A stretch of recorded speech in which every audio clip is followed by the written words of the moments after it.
The gunshot echoed across the frozen mountain just as Evelyn Vale's trembling finger found the trigger. She had never killed anything in her life, until tonight, when the starving wolf came for her throat and she had no choice but to fire. But the real predators weren't the animals circling her husband's isolated cabin in the Colorado wilderness. They were the men who'd followed her across 1,000 miles of winter, determined to silence what she knew about murder, corruption, and stolen fortunes. Stay with me until the end of this story. Hit that like button and drop a comment with your city so I can see how far this tale travels. The train lurched to a halt at Frost Hollow's single platform, metal wheels screaming against ice-coated rails. Evelyn Vale pressed her gloved hand against the frosted window, staring out at what could only be described as the edge of civilization, if civilization had given up and turned back halfway through the journey. 3 wooden buildings, a water tower leaning at an angle that suggested imminent collapse, and snow, mountains of it, piled against every surface, turning the world into something colorless and hostile. "End of the line, ma'am." The conductor's voice carried more sympathy than those 4 words should hold. Evelyn stood, her legs unsteady after 2 days of rattling westward through territories that grew progressively more savage. Her velvet traveling coat, deep burgundy, purchased in Philadelphia when such things mattered, was torn along one sleeve. The lace at her collar had gone gray with coal dust. She carried a single carpet bag that held everything she'd managed to grab before running.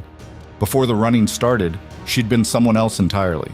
The platform was empty except for a figure standing near the freight car.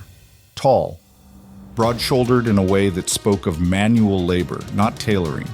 He wore a coat made from some animal Evelyn couldn't identify, fur still rough around the collar. His hat was pulled low, but she could see the bottom half of his face, hard jaw, a scar running from his ear down toward his neck, disappearing beneath the coat. This was Rowan Mercer. Had to be. Evelyn's future husband looked like he'd rather be anywhere else. She stepped down carefully, her city boots finding no purchase on the ice. The cold hit her like a fist, nothing like Philadelphia's winter, nothing like anything she'd ever felt. This cold had teeth. Rowan didn't move to help her. He just watched, his expression flat. "Mr. Mercer." Her voice came out smaller than she intended. "You're the woman from the agency." Not a question. His voice was rough, unused to conversation. "Evelyn Vale, we've been corresponding. I know who you are." He looked her up and down, and Evelyn saw the exact moment he decided she was a mistake. "You need to get back on that train." The words hit her harder than the cold. "Excuse me?" "Train's heading back east tomorrow morning. You should be on it." He turned, apparently considering the conversation finished. Panic flared in Evelyn's chest, hot and desperate. "We have an agreement." "Agreement's void. Look at you." He gestured dismissively. "You won't last a week up there. Hell, you probably won't last the ride to the cabin." "Mr. Mercer." "Rowan. Nobody calls me Mr." He started walking toward a wagon hitched to 2 massive horses that looked as unfriendly as their owner. Evelyn hurried after him, her boots slipping. "Rowan, please, I came all this way." "That's your problem, not mine." He began loading supplies from the freight car, sacks of flour, coffee, ammunition. "I told the agency I needed someone strong, someone who knows how to work. You're..." He trailed off, but the assessment was clear in his eyes. Too soft, too weak, too civilized. All true. But Evelyn hadn't come here seeking adventure or romance. She'd come here because every other door in America had slammed shut. "I can learn." The desperation leaked into her voice despite her best efforts. "I'm stronger than I look. I can work. I'll do whatever, No." Rowan threw another sack into the wagon with enough force to make his point. "I need someone who can haul water when it's 40 below. Someone who can shoot a rifle if wolves come calling. Someone who won't freeze to death the first night because she doesn't know how to bank a fire." He finally looked at her directly. "You're a city woman. Probably never chopped wood in your life. Probably think hardship is running out of tea at breakfast." The accuracy stung more than the mockery. "I can't go back." The words came out before Evelyn could stop them. Something shifted in Rowan's expression. Curiosity, maybe. Or suspicion. "Why not?" "Because men with guns are looking for me. Because I stole evidence that could destroy a railroad empire. Because the last person who tried to help me ended up floating in the Schuylkill River." Personal reasons, she said instead. Personal reasons. Rowan snorted. Lady, I don't care about your personal reasons. I care about whether you'll survive until spring, and you won't. The station manager emerged from the ticket office, an older man with ice in his mustache. Rowan, you taking that wife of yours up to the cabin? Or you just gonna let her freeze on the platform? Not taking her anywhere, Dutch. She's going back east. The hell she is, Dutch ambled over, giving Evelyn a sympathetic look. You came all this way, miss? Yes, sir. And you agreed to marry this mean son of a bitch? Despite everything, Evelyn almost smiled. Yes, sir. Then Rowan here's gonna honor that agreement, or I'm gonna spread word that he's a man who don't keep his promises. Dutch fixed Rowan with a hard stare. You know what that means in these parts. Rowan's jaw tightened. For a long moment, nobody spoke. The wind howled through the canyon, carrying snow that stung like needles. Fine, Rowan bit the word off. But when you die up there, don't expect me to feel guilty about it. He stalked off toward the wagon without another word. Dutch patted Evelyn's shoulder. He's not as bad as he seems. Well, actually, he's worse. But you'll manage. The old man's smile faded. You running from something, girl? Evelyn's throat tightened. What makes you say that? Nobody comes to Frost Hollow unless they're running from something or running toward death. Sometimes both. He studied her carefully. You got people looking for you? I hope not. Hope's a bad strategy. Dutch glanced at the mountains looming behind the town. But those peaks are good for hiding. Rowan's cabin is about as remote as it gets. If someone's trying to find you, they'll have a hell of a time doing it. The words should have been comforting. Instead, they just reminded Evelyn how completely alone she was about to be. Thank you, she whispered. Don't thank me yet. You might hate me by spring. Dutch tipped his hat. If you survive that long. Perhaps. The ride to Rowan's cabin took 4 hours. 4 hours of silence broken only by the creak of the wagon and the crunch of snow beneath the wheels. 4 hours of climbing narrow trails that hugged cliff edges, with nothing but empty air and jagged rocks waiting below. 4 hours of cold so intense that Evelyn lost feeling in her toes within the first mile. Rowan didn't speak, didn't even look at her. He just drove the wagon with the grim focus of a man performing an unwelcome duty. Evelyn tried not to think about the ledgers hidden in the false bottom of her carpet bag. Tried not to think about Conrad Barron's face when he realized she'd stolen them. Tried not to think about the man who'd been following her in Philadelphia, the one with dead eyes and a knife scar across his knuckles. She'd been Barron's accountant for 3 years. Quiet, efficient, invisible. That invisibility had saved her life. She'd stumbled across the first discrepancy by accident, a payment to a Wyoming land office that didn't match the recorded transaction. Then another, then dozens. A pattern of bribes, falsified deeds, and payments to men who did things decent people didn't speak about. When she'd found the entry labeled Settler Removal, Crawford Valley, followed by a payment to someone named Grange, she'd known what it meant. 32 families had been burned out of Crawford Valley 6 months ago. The newspapers called it a tragic accident. Evelyn knew better. She'd copied everything she could find, working late nights when the office was empty. 2 ledgers worth of evidence, enough to hang Barron and half the territorial government. Then someone had broken into her boarding house. She'd run with nothing but the clothes on her back and those ledgers, knowing Barron's reach stretched across half the country. The marriage agency had been a desperate gamble, a way to vanish into the wilderness under a different name.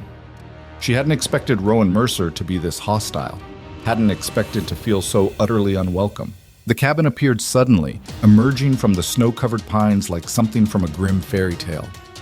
Small, rough-hewn logs chinked with mud and moss, a single window facing east, smoke rising from a stone chimney that looked like it had been built by someone who valued function over beauty. It was the most isolated thing Evelyn had ever seen. This is it, Rowan said, his first words in hours. He didn't help her down from the wagon, just started unloading supplies with mechanical efficiency, carrying sacks and crates into the cabin without looking back. Evelyn climbed down carefully, her frozen legs nearly buckling.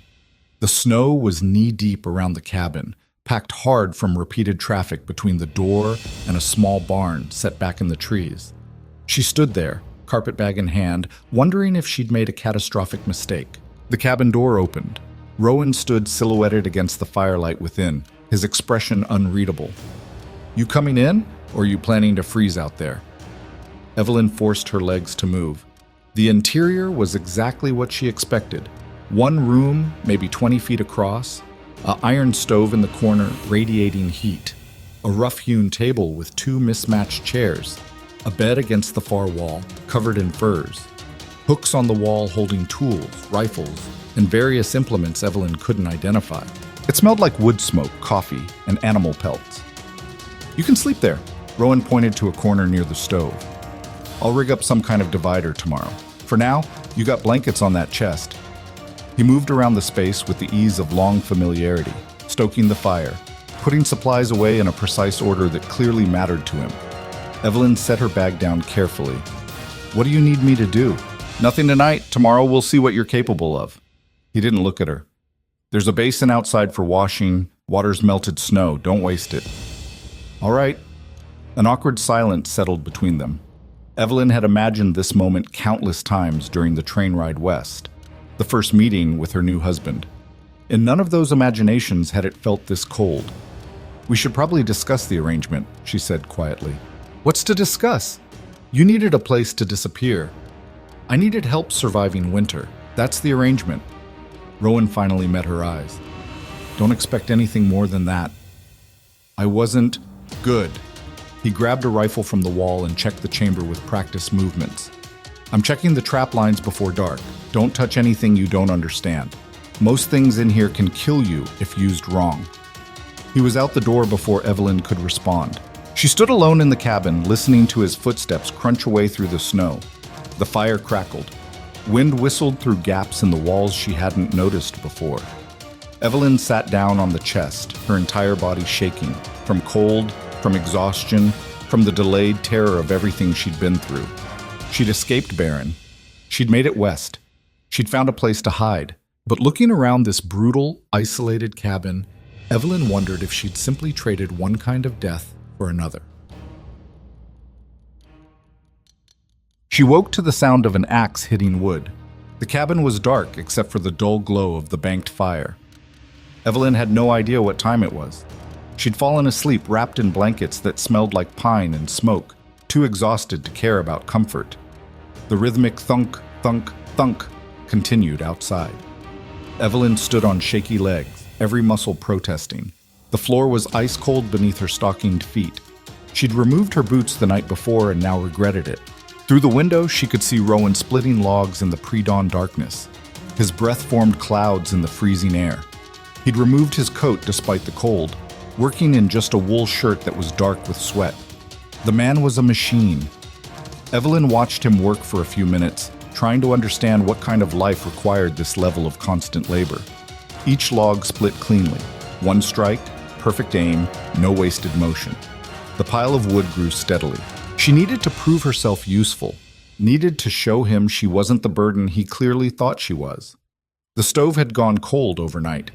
Evelyn approached it carefully, remembering Rowan's warning about things that could kill her. She'd never operated anything like this. In Philadelphia, servants handled fires. But how hard could it be? She opened the iron door, finding gray ash and a few unburned pieces of wood.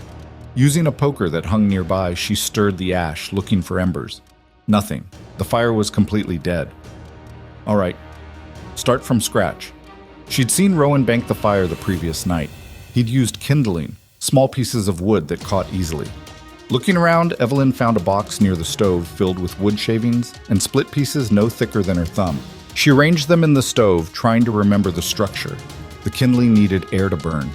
She left gaps between the pieces. Now she needed fire. Matches. There had to be matches.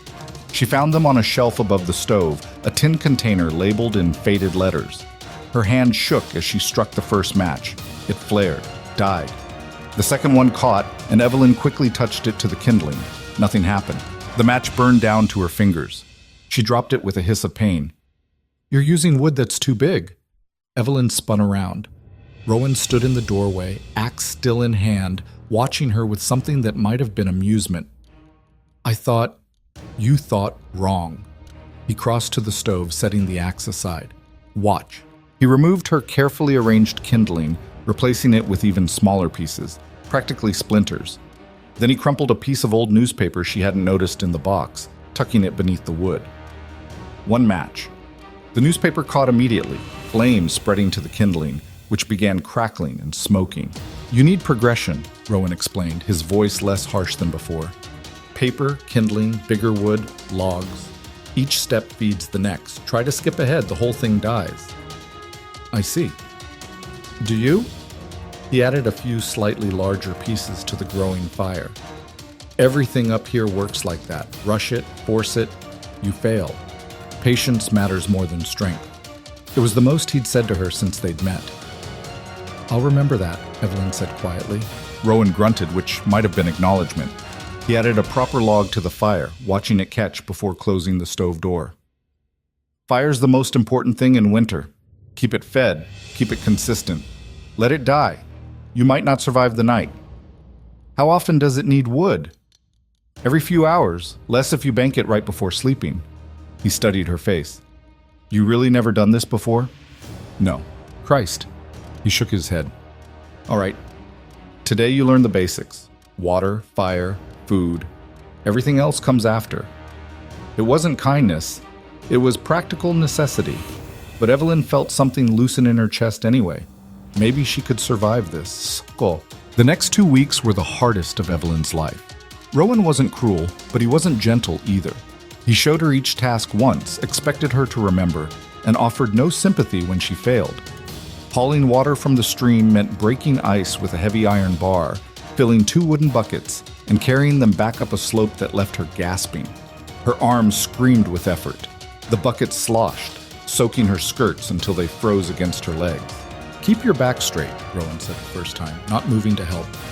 "Use your legs, not your shoulders. You'll last longer." She adjusted, tried again. The buckets were still impossibly heavy.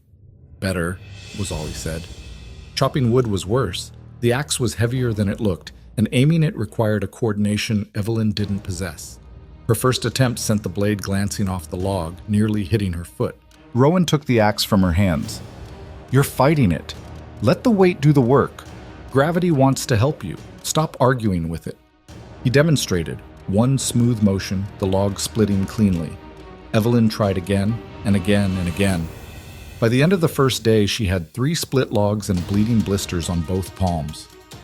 Rowan glanced at her hands that evening as she tried to hide them. "Wrap those. Second shelf, there's cloth and salve." "I'm fine." "You're not. Wrap them, or infection will do what the cold hasn't managed yet." She wrapped them, hating how weak it made her feel. But the next morning, Rowan left a pair of heavy leather gloves on the table beside her breakfast. Too large for her hands, clearly his spare pair, but better than nothing. He didn't mention it, neither did she. The small kindnesses appeared like that, unexpected, unacknowledged. Extra firewood stacked near the stove on nights when Evelyn was too exhausted to carry more. Coffee that was somehow ready when she woke, though she never heard him make it.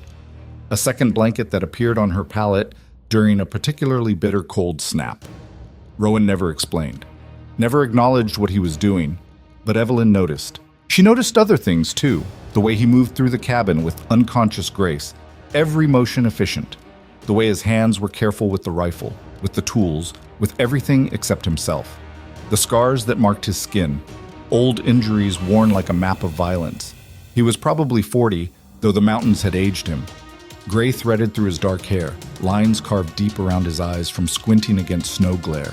He was not a handsome man, but there was something compelling about him, a kind of terrible competence that came from surviving things that would have killed softer men. They didn't talk much. Meals were eaten in silence. Evenings were spent working, Rowan maintaining equipment, Evelyn practicing the tasks he'd shown her using scraps of wood and rope. But the silence felt less hostile as days passed, more like mutual exhaustion. 3 weeks after Evelyn's arrival, the first real storm hit. She woke to absolute darkness and a roaring sound she couldn't identify. The cabin shook, wind screaming around it like something alive and furious. "Stay away from the walls," Rowan's voice came from somewhere in the darkness. "Drift's probably 10 feet high by now. Don't want it coming through." Evelyn fumbled for the matches, her hands shaking. She got the lamp lit on the 3rd try. The cabin looked different in the storm's fury, smaller, more fragile. Wind found every gap in the walls, sending snow swirling across the floor. The temperature had dropped so low that Evelyn's breath formed thick clouds. Rowan was checking the door, bracing it with a heavy beam. This one's going to last a while. How long? Day, maybe 2. He moved to the window, checking the shutters. We've got supplies. Just need to wait it out. The storm raged for 36 hours. They burned through half their wood supply, keeping the fire hot enough to survive. The wind never stopped screaming. Snow piled against the cabin until the window was completely blocked, leaving them in a strange, muffled darkness broken only by lamplight. Evelyn discovered what true isolation felt like. The world beyond the cabin ceased to exist. There was only this small space, this fire, this man who barely spoke, but whose presence was the only thing between her and the killing cold outside. On the second night, with the wind still howling, Rowan finally broke the silence. Why'd you really come here? Evelyn looked up from the sock she was mending. I told you. Personal reasons. Yeah. He was sharpening his hunting knife, the whetstone making soft scraping sounds. But nobody comes to the mountains running from regular problems. Mountains are where you run when something worse than death is chasing you. The blade caught the lamplight as he turned it. What makes you think something's chasing me? Evelyn kept her voice steady. Because you look over your shoulder every time we're in town. Because you flinch when someone rides up the trail. Because you sleep with your bag under your head like you might need to run in the middle of the night. He met her eyes. I'm not stupid. Evelyn's heart hammered. What do you want me to say? Truth would be nice. Would it change anything? Rowan considered that. Depends on the truth.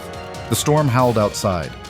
Evelyn thought about the ledgers hidden in her bag, about Conrad Barron's empire built on stolen land and murdered settlers, about the men who'd already killed to protect those secrets. I witnessed something, she said carefully. Something powerful people want to stay hidden. They'll kill to keep it that way. You go to the law? The law is part of what I witnessed. Rowan's expression didn't change. That's a problem. Yes, these powerful people, they know where you are? I hope not. Hope's not a strategy. He went back to sharpening the knife. But we're 3 days from civilization in good weather, week or more in winter. If someone comes looking, we'll see them coming. It wasn't quite reassurance, but it was something. Thank you, Evelyn whispered. Don't thank me. You die up here. I'm the one who has to bury you. Ground's frozen solid. That's a lot of work. But there was no real coldness in his voice anymore. The storm finally broke on the third morning, leaving behind a world transformed by snow. Drifts reached the cabin's roof. The trees were bent and broken under the weight. Everything was white and silent and impossibly beautiful. Rowan dug them out with the same methodical patience he applied to everything. Evelyn worked beside him, learning how to move snow without exhausting herself, how to create paths that wouldn't collapse with the next wind. You're getting stronger, Rowan said as they cleared the path to the barn. It was the first compliment he'd given her. Evelyn's arms ached, her back screamed, her hands were raw despite the gloves. But she smiled anyway. Okay. Winter deepened. Evelyn learned to read the sky like Rowan did, seeing storms hours before they arrived. Learned which trees made the best firewood, which meat needed to hang longer before cooking, how to tell when the water was about to freeze solid in the buckets. She learned Rowan's rhythms too, the way he moved quieter when his shoulder was bothering him, the old injury that made him favor his left side, the way he'd spend longer checking the trap lines when he needed space to think, the way he'd sometimes stand at the window in the early morning, staring at the mountains with an expression she couldn't read. He was not a happy man, but he was a surviving one, and Evelyn was becoming one too. Her hands grew calloused, her arms developed muscles she'd never had. The constant labor that had nearly broken her became routine, then almost natural. She stopped thinking about Philadelphia, stopped imagining what Barron's men might be doing to find her, stopped looking over her shoulder every moment. The mountains were brutal, but they were honest. The cold didn't pretend to be warm, the work didn't pretend to be easy. Rowan didn't pretend to be anything other than what he was. After a lifetime of lies and careful appearances, Evelyn found that honesty almost comforting. Christmas came without celebration. Evelyn mentioned the date once, and Rowan just shrugged. Doesn't mean much up here. Every day's the same fight. But that evening, she found a small jar of honey beside her plate. Rare, expensive, brought from town weeks ago. Rowan was already eating, not looking at her. Thank you, Evelyn said softly. It's just honey. But they both knew it wasn't. The new year arrived with another storm. Evelyn and Rowan weathered it together. The routine so familiar now that they moved around each other without speaking, each knowing what needed to be done. On the third night of that storm, with the fire burning low and the wind screaming, Evelyn finally fell asleep sitting up, her head drooping forward in exhaustion.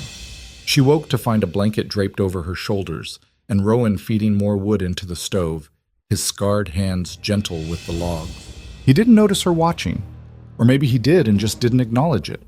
Either way, Evelyn felt something shift inside her chest, something warm and unexpected and dangerous. She was starting to trust him. More than that, she was starting to care. Tomads. The wolves came in February. Evelyn heard them first, distant howling that made her blood run cold. She'd heard wolves before during her time in the mountains, but always far away, always just echoes. This was different. This was close. Rowan was in town, a trip that should take 2 days. He'd left that morning with the wagon loaded with furs to trade, leaving Evelyn specific instructions about maintaining the cabin while he was gone. Keep the fire hot. Don't go wandering. If something happens, fire 3 shots. I'll hear them and come back. She'd nodded, confident in her ability to handle 2 days alone. Now, listening to the wolves, that confidence evaporated. The howling grew louder, closer. Evelyn moved to the window, peering out into the twilight. The barn was 30 yards away, holding their 2 remaining goats, the only livestock that had survived the winter so far. She saw movement at the tree line, shapes flowing through the snow like gray shadows. 5 wolves, maybe more. They were circling the barn. Evelyn's hand shook as she grabbed Rowan's Winchester from its place on the wall. He'd shown her how to use it weeks ago, making her practice until she could load and aim without fumbling. But she'd never fired at anything living. The lead wolf, massive with a scarred muzzle, approached the barn door. The goats inside were screaming, their terror piercing the winter silence. Evelyn's heart hammered. The wolves would kill the goats. Without the goats, she and Rowan would lose their milk, their cheese, their emergency meat supply if the hunting failed. They needed those animals to survive until spring. She grabbed her coat, her fingers clumsy with the buttons. Checked the rifle's chamber, loaded. Grabbed extra ammunition, stuffing it into her pockets with shaking hands. Then she stepped outside into the killing cold. The wolves noticed her immediately. 5 sets of eyes turned in her direction, reflecting the last light of day like small mirrors. The lead wolf, the scarred one, took a step toward her. "Get away!" Evelyn shouted, her voice cracking. "Get!" The wolf's lip curled, showing teeth that looked designed for exactly one purpose. Evelyn raised the rifle, braced it against her shoulder the way Rowan had taught her. Her hands were shaking so badly she could barely keep the barrel steady. "Last warning," she whispered, more to herself than the wolves. The lead wolf charged. Evelyn pulled the trigger. The rifle kicked hard against her shoulder, the explosion deafening in the frozen air. The shot went wide, kicking up snow 3 feet to the left of the wolf. But the sound made the pack scatter, backing toward the trees in confusion and rage. The lead wolf stopped, head low, body coiled. Evelyn worked the lever action, chambering another round. Her ears were ringing, her shoulder throbbed. "Come on," she breathed. "Come on then." The wolf charged again. This time, Evelyn didn't aim for the body. She aimed for the space the wolf would be in when the bullet arrived, leading the target, just like Rowan had shown her when teaching her to hunt rabbits. She fired. The wolf dropped mid-stride, hitting the snow in a spray of red.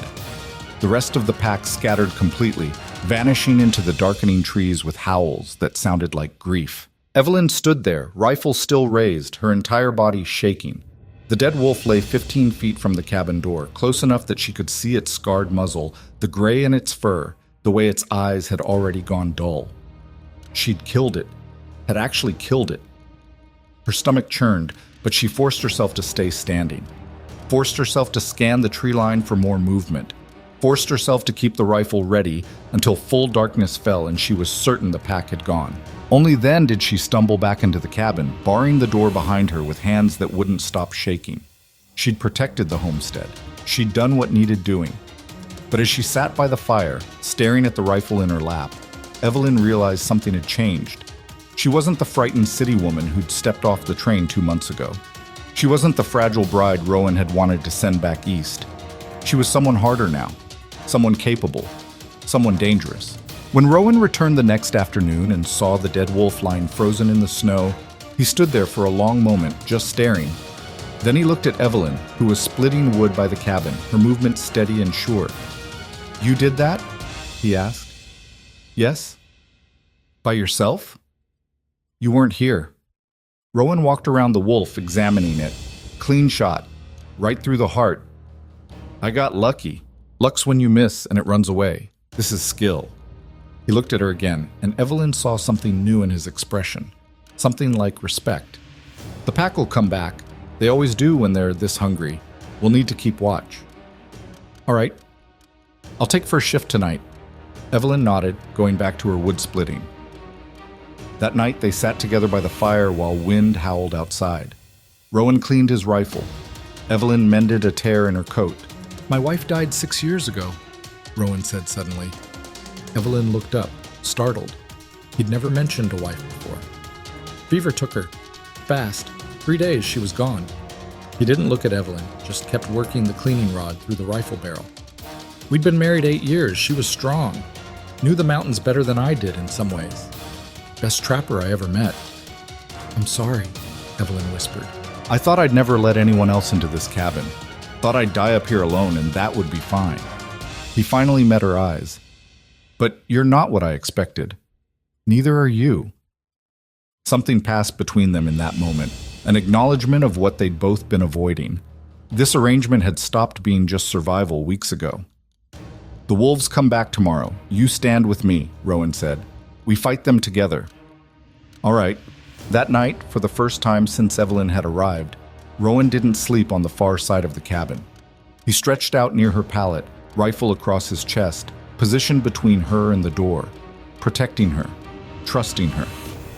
Evelyn lay awake for hours, listening to his breathing, feeling the warmth of the fire, and realizing with absolute certainty that everything had changed. She wasn't just hiding in these mountains anymore. She was home.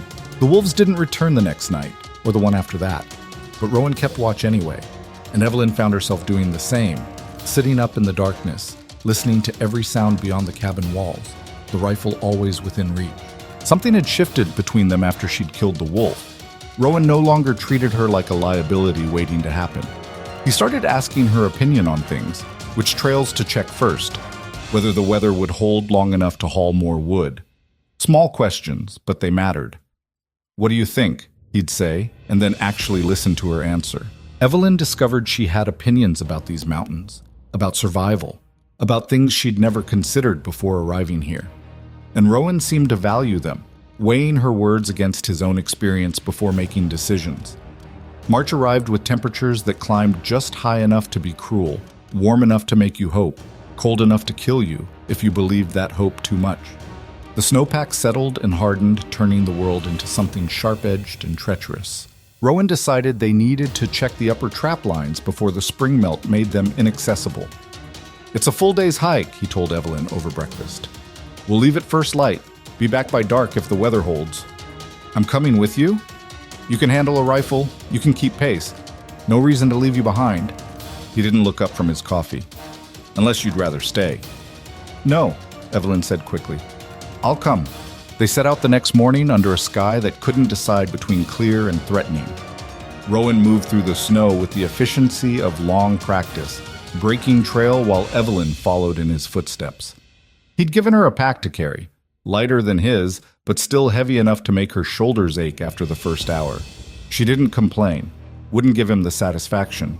The trap line ran along a ridge that overlooked a valley so deep and white it looked like something from a dream. Rowan checked each trap methodically, resetting the ones that had been sprung by weather or scavengers, harvesting the few that had actually caught something. "Martin," he said, holding up a small frozen body. "Good fur. Fetch a decent price in town." Evelyn studied the dead animal, its delicate face locked in a final snarl. How long does it take? After they're caught? Depends on the cold, fast enough usually.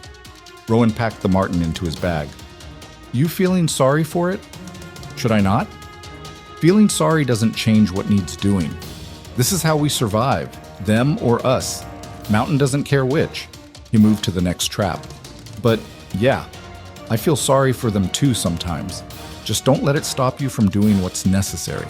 They worked their way along the ridge in silence. The only sounds the crunch of their boots and the occasional cry of a hawk circling overhead. Evelyn found herself watching Rowan as he worked, the way his hands moved with absolute certainty, the way he read signs in the snow that she couldn't see, tracks and markings that told him stories about the animals that had passed through. How long have you been up here? She asked. 14 years. Came out after the war. He didn't specify which war, but the scars on his body told their own story. Figured I'd done enough living around people. You fought? Everyone fought. Rowan straightened, his shoulder obviously bothering him. Some of us just had a harder time stopping. Evelyn understood that. She'd seen men in Philadelphia who carried violence inside them, like a wound that wouldn't heal. Men who drank too much, started fights over nothing, couldn't settle into peace because war had broken something fundamental inside them. Is that why you came to the mountains? To get away from it? Came here because cities made me want to kill someone. He said it matter-of-factly, without drama. Up here, nobody bothers me. I bother nobody. Works out fine. Except now I'm here. Rowan looked at her, something unreadable in his expression. Yeah, except now you're here. They reached the last trap as the sun began its descent toward the western peaks. This one had caught something bigger, a fox, its red fur brilliant against the white snow. But the animal wasn't dead. It was still struggling weakly, one leg held in the metal jaws. Damn, Rowan muttered. Must have just got caught. The fox's eyes were wild with pain and terror. It tried to lunge at them as Rowan approached, but the trap held it fast. What do we do? Evelyn asked. Put it out of its misery. Rowan pulled his hunting knife.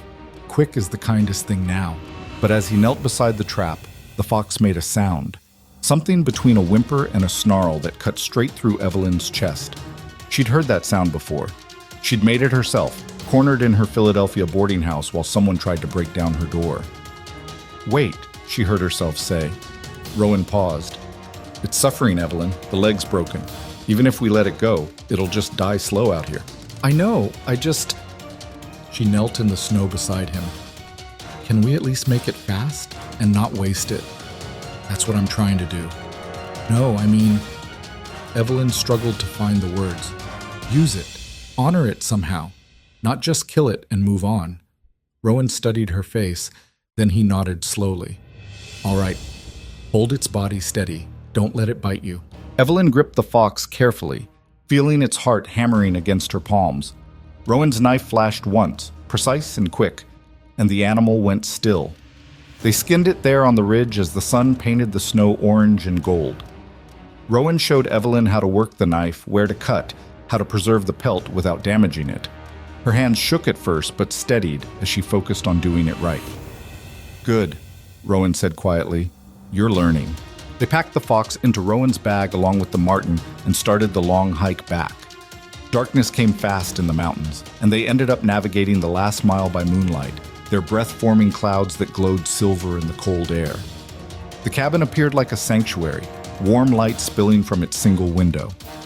Evelyn had never been so glad to see anything in her life. Inside, Rowan hung the pelts to cure while Evelyn got the fire roaring and started coffee. They moved around each other in the small space with practiced ease now, no longer awkward or uncertain about who did what. You did well today, Rowan said as they ate dinner, venison stew that had been simmering on the stove all day. Most people can't handle the trap lines. Too much death for them. I've seen death before. The words came out before Evelyn could stop them. Rowan's spoon paused halfway to his mouth. What kind? Evelyn thought about the man in Philadelphia, the one who'd tried to help her escape Baron's reach, the way his body had looked floating in the river, bloated and wrong. The newspaper had called it suicide. Evelyn knew better. The kind that makes you run to the mountains, she said finally. Fair enough. Rowan went back to eating. We all got ghosts. Long as they stay ghosts doesn't matter. But Evelyn's ghosts weren't staying put. 3 days later, when Rowan made another supply run to Frost Hollow, they caught up with her. She was alone in the cabin, working on a shirt that had torn along the seam, when she heard horses approaching. Multiple horses, moving fast. Evelyn's blood went cold. She set down the sewing and moved to the window. 3 riders were coming up the trail, too many for a casual visit, too purposeful for travelers who'd lost their way. The lead rider was a man she'd never seen before. Tall, well-dressed for the wilderness, with a face that looked like it had been carved from something harder than stone. He rode with the confidence of someone who always got what he wanted. Evelyn recognized the type. She'd worked for men like him. She grabbed the Winchester, checking the chamber with shaking hands.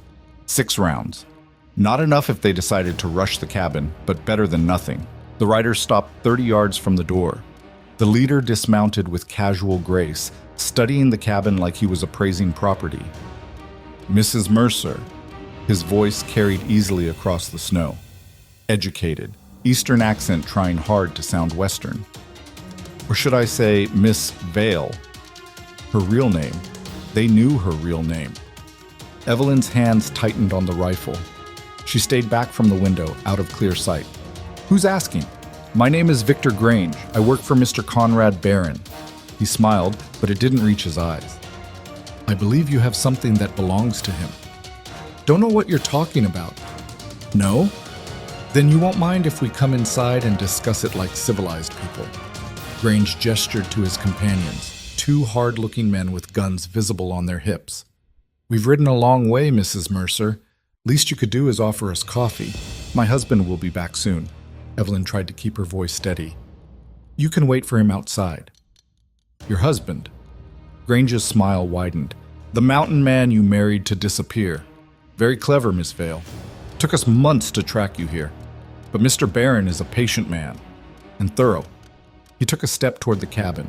Evelyn raised the rifle, pointing it through the window. That's close enough. Grange stopped, hands raised in mock surrender. Easy now. We're not here to hurt you. We just want what you took. Give us the ledgers, and we'll leave you to your little mountain paradise. You'll never see us again.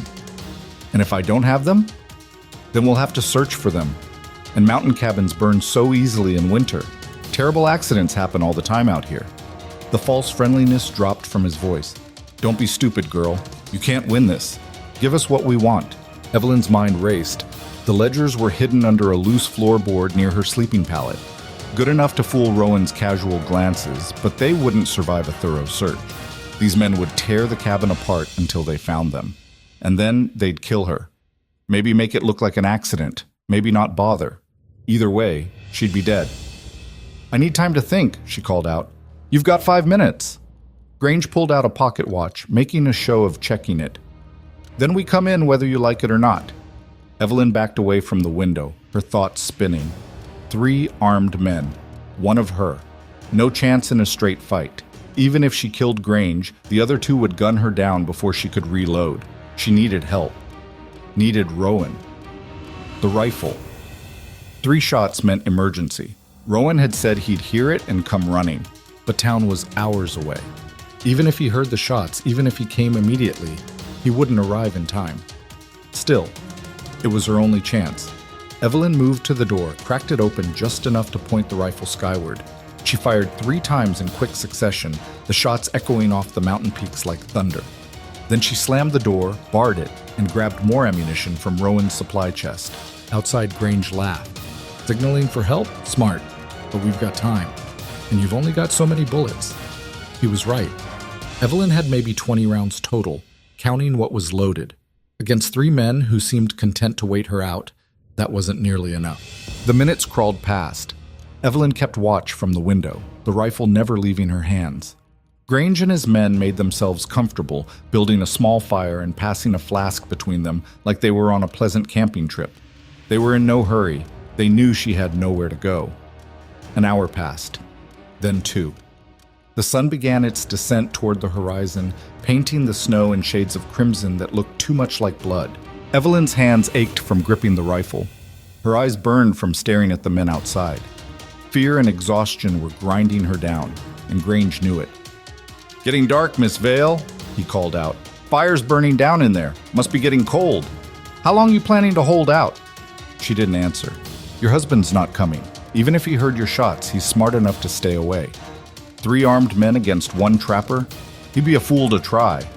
Grange stood, stretching like he had all the time in the world. Last chance. Open the door, hand over the ledgers, walk away alive. Otherwise, we burn you out and take them from the ashes. Evelyn's throat tightened. He was right about the cold. The fire was dying, and she didn't dare leave the window long enough to tend it properly. In another hour, the temperature would drop below freezing. She'd have to choose between watching the door and freezing to death. Go to hell, she said. Grange sighed. Have it your way. He gestured to one of his men who pulled out a bottle filled with liquid and a rag. Lamp oil. They were going to make good on the threat. The man lit the rag, flames dancing in the twilight. Then a rifle shot cracked from the tree line, and the bottle exploded in the man's hands. Burning oil splashed across the snow in his coat. He screamed, rolling in the snow to put out the flames, while Grange and the third man dove for cover behind their horses. Rowan stepped out of the pines, rifle already reloaded and aimed. Get off my property! Evelyn's heart nearly stopped. He'd come. Somehow, impossibly, he'd come. Grange recovered quickly, using his horse as a shield. Mr. Mercer, I presume, this doesn't concern you. We have business with your wife. She is my wife. Rowan's voice was flat, dangerous. That makes it my business. Now get on those horses and ride out, or I'll shoot you where you stand. There's 3 of us, and 1 of you. Grange's hand moved toward his gun. Bad odds. I hit what I aim at. Question is how many of you I can drop before you kill me. Rowan's rifle didn't waver. Want to find out? The standoff held, stretched thin and brittle as ice. The man with the burned hands was still moaning in the snow. The third man had his gun half drawn, watching Rowan with the careful attention of someone who knew death when he saw it. This isn't over, Grange said finally. We'll be back. You come back? You better bring more men. Rowan took 2 steps forward, his rifle tracking Grange's chest. Now move, before I change my mind about letting you leave. Grange remounted slowly, never taking his eyes off Rowan. His companions did the same, the burned man whimpering as he pulled himself into the saddle. Mr. Barron doesn't forget, Miss Vale, Grange called out as they turned their horses. Neither do I. They rode down the trail at a pace just short of a run, disappearing into the gathering darkness. Rowan waited until they were completely gone before lowering his rifle. Then he turned to the cabin. Evelyn was already at the door, throwing it open. She meant to thank him, to explain, to say something that made sense. Instead, she just stood there shaking while relief and terror fought for dominance in her chest. Rowan crossed the distance between them in 3 strides. You hurt? No, No. Her voice came out hoarse. How did you...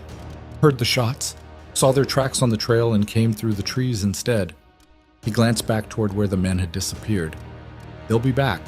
Maybe not tonight, but soon. You need to tell me what's going on. All of it. Evelyn nodded, her throat too tight to speak. Inside the cabin, Rowan built up the fire while Evelyn retrieved the ledgers from their hiding place. She set them on the table between them, like evidence at a trial. Start talking, Rowan said. So she did.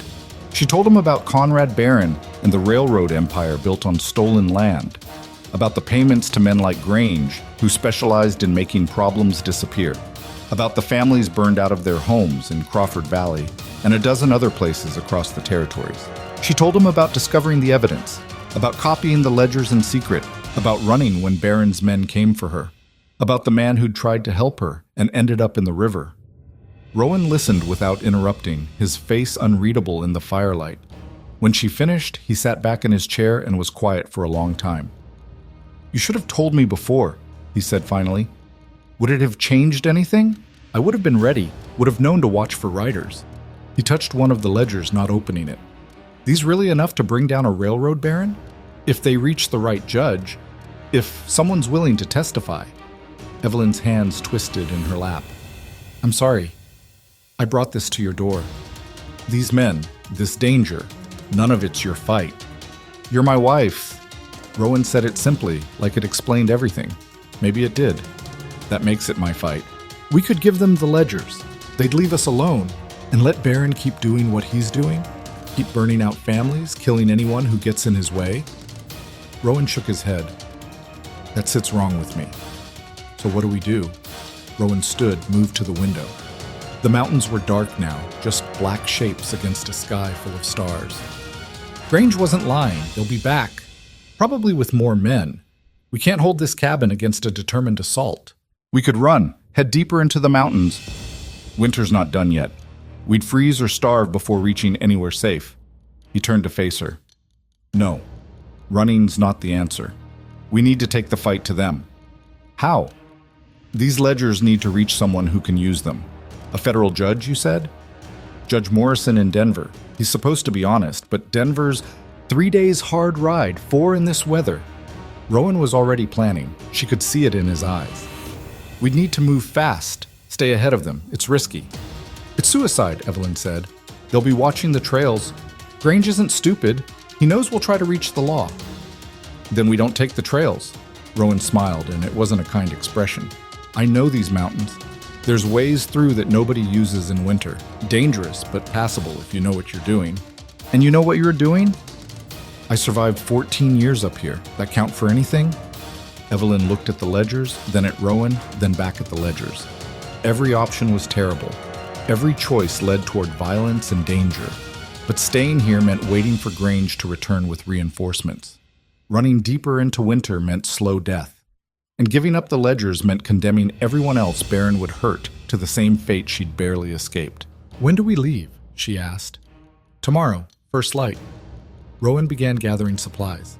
We travel light and fast. Take what we need to survive, leave the rest. With luck, we'll be in Denver before Grange even realizes we've gone. And without luck, Rowan checked his rifle, his movements methodical and calm. Without luck, we'll be dead. But at least we'll go down fighting instead of waiting for them to burn us out. It wasn't reassuring, but it was honest. They spent that night preparing. Rowan packed food, ammunition, and survival gear with the efficiency of someone who'd done it 100 times. Evelyn wrapped the ledgers in oilcloth to protect them from moisture, then helped gather everything they'd need for a winter journey through hostile terrain. Neither of them slept much. Every sound outside made them both reach for weapons. Every shadow could be Grange's men returning. But dawn came without attack. They left the cabin as the sun broke over the eastern peaks, turning the snow to gold. Evelyn looked back once at the small structure that had been her home for these brutal winter months. It looked impossibly fragile against the massive landscape surrounding it, a tiny human claim on a wilderness that didn't care whether they lived or died. You ready? Rowan asked. Evelyn adjusted the pack on her shoulders, feeling the weight of the rifle, the supplies, the responsibility of what they carried. No, she said honestly. But let's go anyway. They headed into the mountains, following a route only Rowan knew, leaving the cabin empty and silent behind them. 2 days later, riding hard through terrain that would kill anyone foolish enough to attempt it in winter, they reached the first way station on the road to Denver. Rowan went inside to get information while Evelyn waited with the horses, keeping watch. He emerged 5 minutes later, his face grim. Grange is ahead of us, he said. Someone matching his description passed through yesterday with 8 men. They're watching the main road into Denver. Then we're trapped. Not trapped, just means we take the long way. Rowan studied the mountains to the south. There's a canyon route, harder, takes an extra day. But it comes into Denver from the south side. They won't be watching it. Why won't they be watching it? Because only a fool would try it this time of year. He looked at her. We'd be that fool. Your call. Evelyn thought about the families in Crawford Valley, about the man floating in the Philadelphia River, about all the people Barron had hurt and would keep hurting if these ledgers didn't reach someone who could stop him. We take the canyon, she said. Rowan nodded like he'd expected nothing less. Then we better move. Storm's coming in tomorrow, and we need to be through the worst of it before it hits. They rode south, into country so wild it barely seemed real. The canyon Rowan led them through was a slash in the earth so deep that sunlight only touched the bottom for a few hours each day. Ice coated the walls. The trail, if you could call it that, was barely wide enough for the horses. One wrong step meant a fall that would kill them before they hit bottom. Evelyn tried not to look down, tried to focus on Rowan's back ahead of her, on keeping her horse steady, on anything except the vast empty space waiting beside them. "You still with me?" Rowan called back. Unfortunately, she heard him laugh, a short, surprised sound. It was maybe the third time she'd heard him laugh since they'd met. They made it through the canyon as the first snow began to fall. By nightfall, they'd found shelter in a small cave that Rowan knew about, building a fire just inside the entrance while the storm raged outside. "One more day," Rowan said, warming his hands. "Tomorrow we reach Denver. You can give those ledgers to your judge, and this whole thing ends." "It won't end," Evelyn said quietly. "Even if Morrison takes the case, Barron will fight it. He's got money, lawyers, politicians in his pocket. Men like him don't go down easy." "Maybe not, but you'll have tried. That's more than most people manage." Evelyn watched the fire, thinking about everything that had happened since she'd stepped off that train in Frost Hollow, thinking about the woman she'd been then and the woman she'd become. "Thank you," she said, "for this, for all of it." "You didn't have to—" "Yeah, I did." Rowan's voice was rough. "You're my wife. Said that before. Meant it.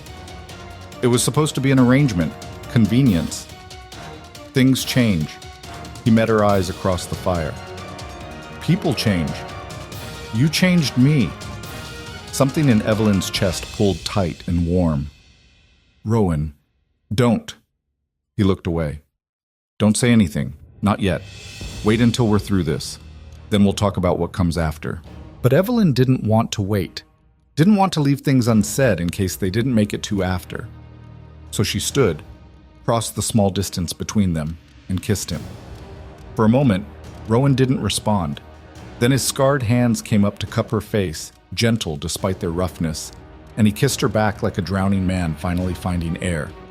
When they broke apart, his expression was something between wonder and pain. "You sure about this?" he asked. "Nothing sure, but yeah, I'm sure about you." They spent that night wrapped together beside the fire, finding warmth not just against the cold, but against the loneliness both of them had carried for too long. And when dawn came, they rode toward Denver together, ready to face whatever waited there. Denver appeared through the mountain haze like a promise that might be a lie. From their position on the southern ridge, Evelyn could see the sprawl of buildings, the smoke from 100 chimneys, the grid of streets that spoke of civilization and law and all the things she'd been running from. "There," Rowan said, pointing to a brick building near the center of town. "Federal courthouse. That's where we'll find your judge." Evelyn's hands tightened on the reins. The ledgers were in her saddlebag, wrapped carefully against the weather. Evidence of murder, theft, corruption. Everything needed to destroy Conrad Barron's empire. If Judge Morrison was truly honest, if he wasn't already in Barron's pocket like so many others. "What if he won't see us?" she asked. "Then we make him see us." Rowan urged his horse forward. "Come on, longer we wait up here, more time Grange has to figure out where we went." They descended the ridge as the sun climbed higher, burning off the morning fog. The outskirts of Denver were rougher than Evelyn remembered cities being, hastily built structures that looked like they might blow over in a strong wind, muddy streets churned up by wagons and horses, men who watched strangers with the casual suspicion of people who'd seen too much violence. Rowan kept his hand near his rifle. Evelyn did the same. They reached the courthouse just before noon, a solid building, older than most around it, with stone steps leading up to heavy wooden doors. A few men loitered outside, smoking and talking in low voices. They fell silent as Rowan and Evelyn approached. Inside, the air smelled like old paper and tobacco.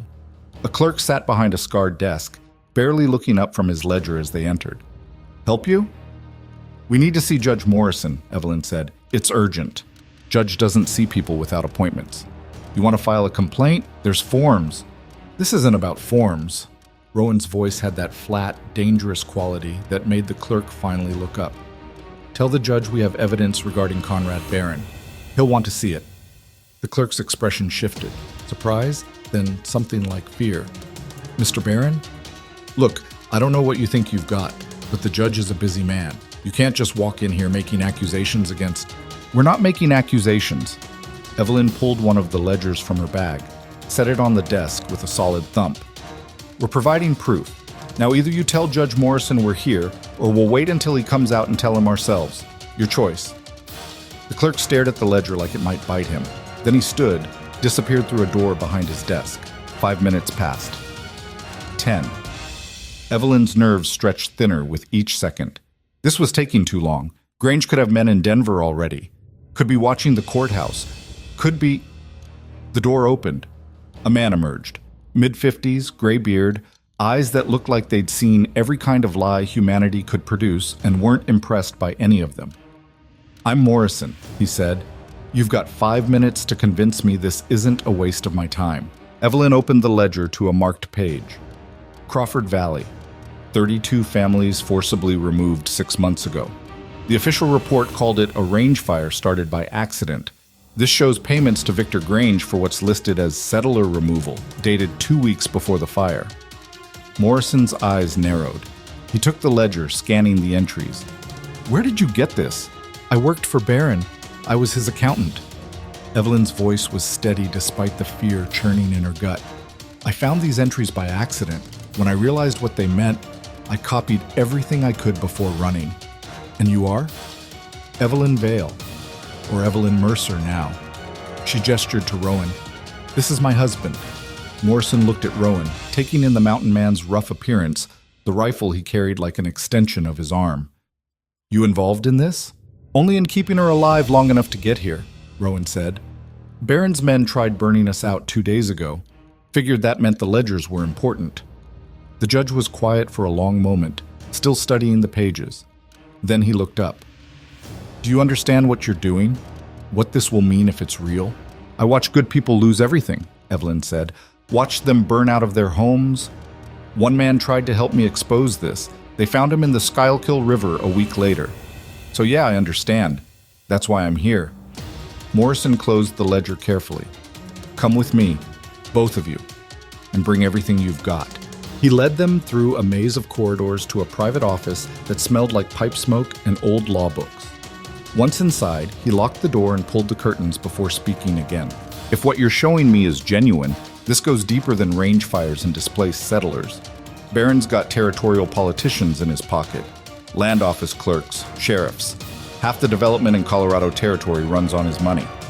Morrison sat behind his desk, suddenly looking very tired. "You're asking me to take on a man who could have me removed from the bench with 3 telegrams." "I'm asking you to do your job," Evelyn said.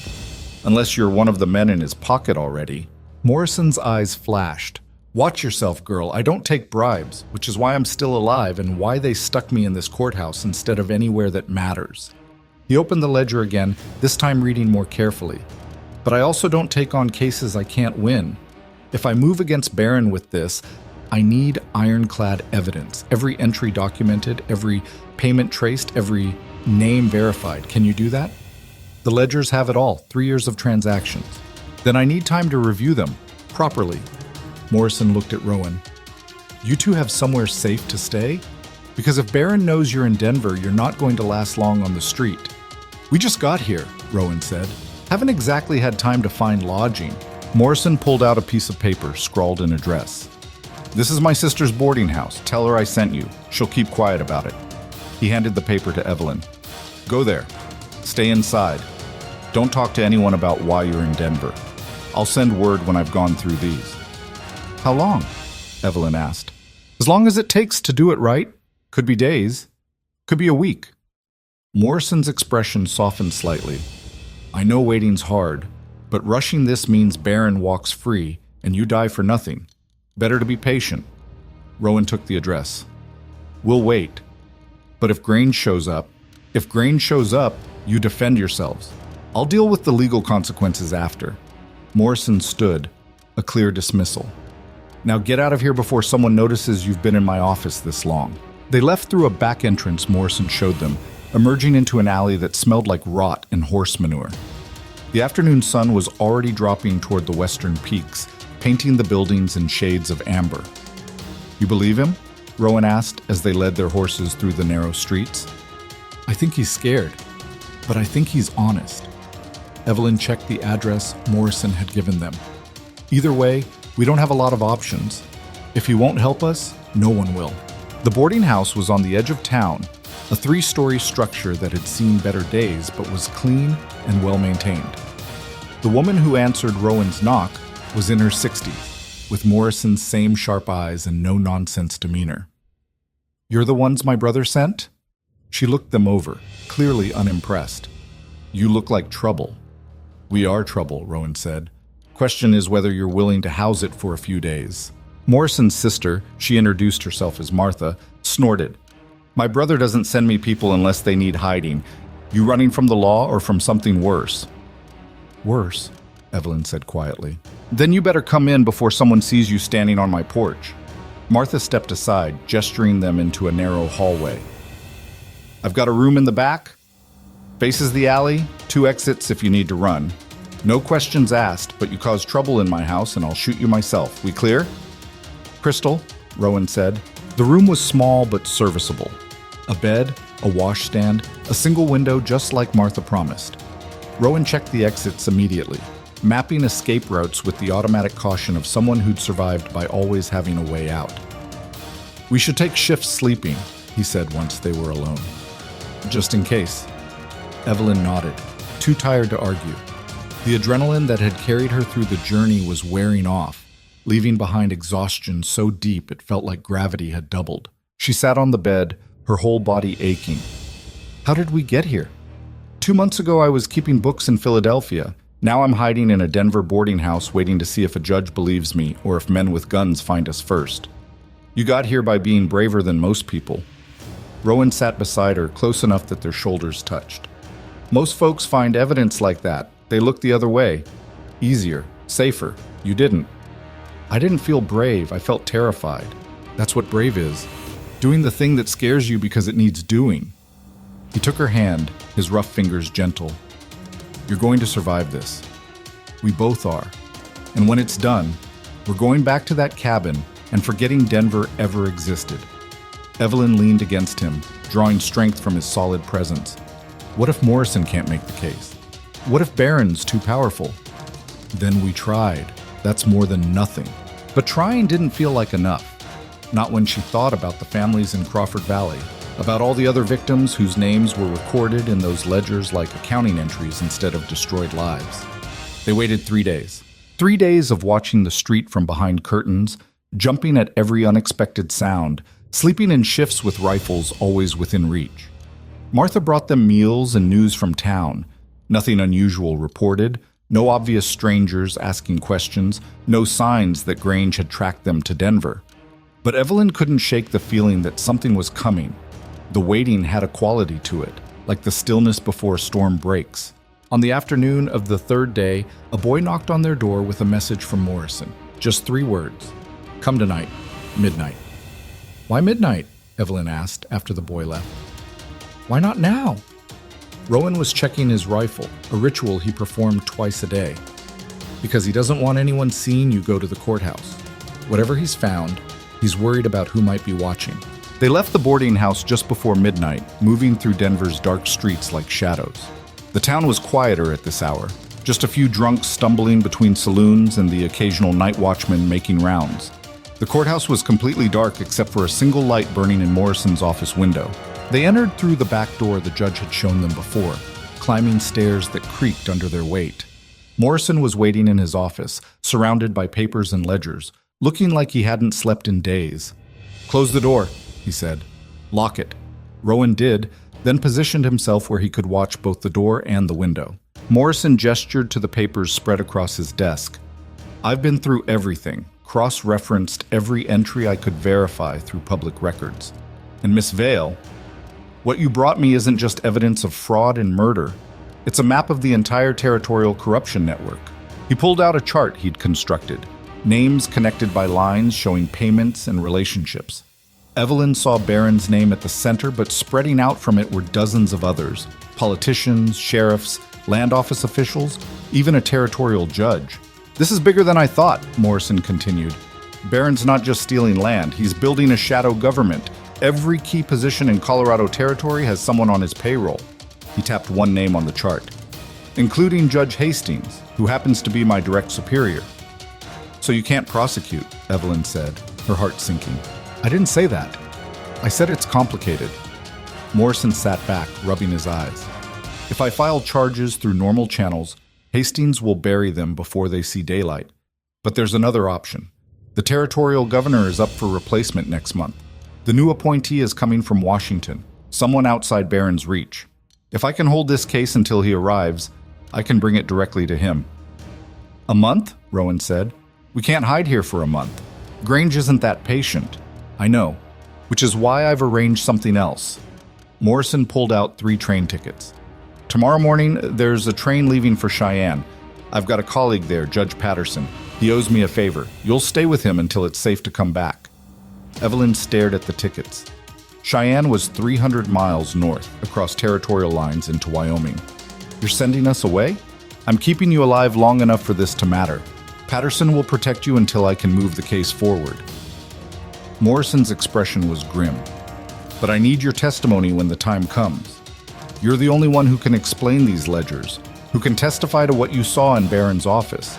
Without you, this is just numbers on paper. What about Barron? You think he's just going to let us disappear for a month? I think he's going to be too busy defending himself to worry about you.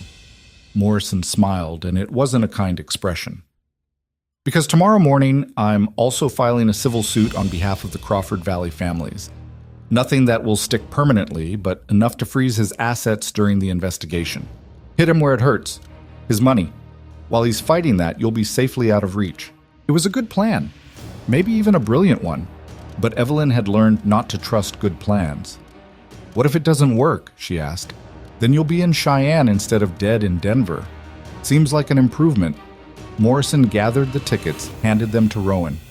Train leaves at 6, be on it. And for the sake of everything we're trying to do here, don't tell anyone where you're going. They left the courthouse the same way they'd come, slipping through dark streets back to Martha's boarding house. But something felt wrong. Evelyn couldn't identify what, just a prickling at the back of her neck that said they were being watched. You feel that? Rowan asked quietly. Yeah. He adjusted his grip on the rifle. Keep moving. Don't look around. If someone's following, we don't want them knowing we've noticed. They made it back to the boarding house without incident, but Rowan insisted on checking every room, every window, before he'd let Evelyn relax. We should leave tonight, he said. Not wait for the train. Morrison said, I know what Morrison said, but something's off. My gut says we're about to have company. Evelyn wanted to argue that he was being paranoid, but she'd learned to trust Rowan's instincts about danger. The man had survived 14 years in the mountains by listening to that gut. All right, she said. We leave now. How? Horses are still in Martha's stable. We ride north, skip the train entirely. Harder journey, but safer than sitting in a station where anyone could spot us. They were packing their few belongings when they heard it. Horses outside. Multiple riders, moving slowly, deliberately, not passing through, hunting. Rowan moved to the window, peered through a gap in the curtains. His jaw tightened. Grange! He's got at least 6 men with him. They're checking houses. How did he find us? Doesn't matter. We need to move. Rowan grabbed both packs, handed Evelyn hers. Back exit, now. They were halfway down the back stairs when they heard the front door splinter. Martha's voice raised in protest, then a man's voice, Grange, demanding to know where they were. Stable, Rowan whispered. Get the horses ready. I'll hold them off. I'm not leaving you. You die here. Everything we did was for nothing. Get to the horses. I'll be right behind you. The look in his eyes said he might be lying, but Evelyn didn't have time to argue. She ran for the stable while gunfire erupted behind her. Rowan's rifle, then answering shots that punched through wood and glass. Their horses were where they'd left them, already spooked by the gunfire. Evelyn worked fast, her hands shaking as she saddled Rowan's mount first, then her own.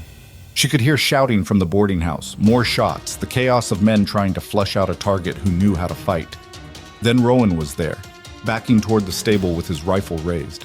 Blood ran down his left arm, not serious, but he'd been hit. Go, he shouted. Ride north, don't stop.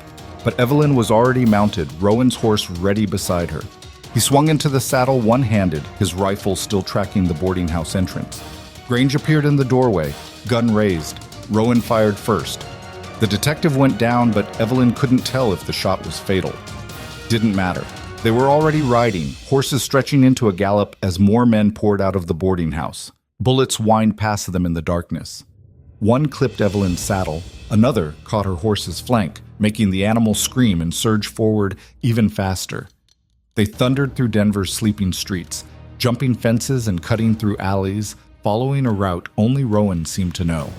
Behind them, the sound of pursuit grew fainter, but never quite disappeared. "How bad?" Evelyn shouted over the wind. "I'll live." Rowan's face was tight with pain. "Just keep riding."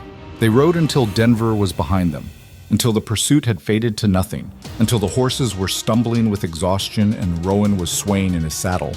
Only then did Evelyn convince him to stop, in a small canyon where they could see anyone approaching from either direction. Rowan's arm was worse than he'd admitted. The bullet had gone clean through the muscle below his shoulder, but he'd lost blood and the wound was ugly. "I can stitch that," Evelyn said, trying to keep the panic out of her voice. "Just bind it tight for now. We can't stay here long." Rowan's teeth were gritted against the pain. "Grange knows we're heading north. He'll follow." "You need rest. You've lost too much blood to ride." "I'll rest when we're somewhere safe. Right now we need distance." But when he tried to mount his horse, his legs gave out. Evelyn caught him before he hit the ground, barely managing to support his weight. "Rowan, please." He looked at her, and for the first time since she'd met him, Evelyn saw something like fear in his eyes. Not fear of Grange, fear of failing her. "Can't stop," he said. "If we stop, he catches us. If he catches us, then we'll fight, together." Evelyn helped him sit against a rock, started unbuttoning his shirt to get at the wound. "But you're no good to me if you bleed out trying to be tough." She cleaned the wound as best she could with their limited supplies, packed it with cloth torn from her spare shirt, bound it tight. Rowan stayed conscious through it all, his jaw locked against the pain. "You're getting good at this," he said when she finished. "I've had practice. Mountains are good teachers." Evelyn sat beside him, suddenly aware of how close they'd come to dying, how close they still were. "What do we do now?" "We rest until dawn. Then we ride for Cheyenne anyway. Morrison's plan still works. We just have to get there alive."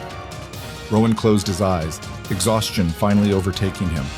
"Wake me if you hear anything." Evelyn kept watch while he slept, her rifle across her knees, listening to every sound in the darkness. The horses grazed nearby, still nervous. The wind moved through the canyon with a voice that sounded almost human. She thought about Morrison and his charts, about Barron's empire spreading like a stain across the territory.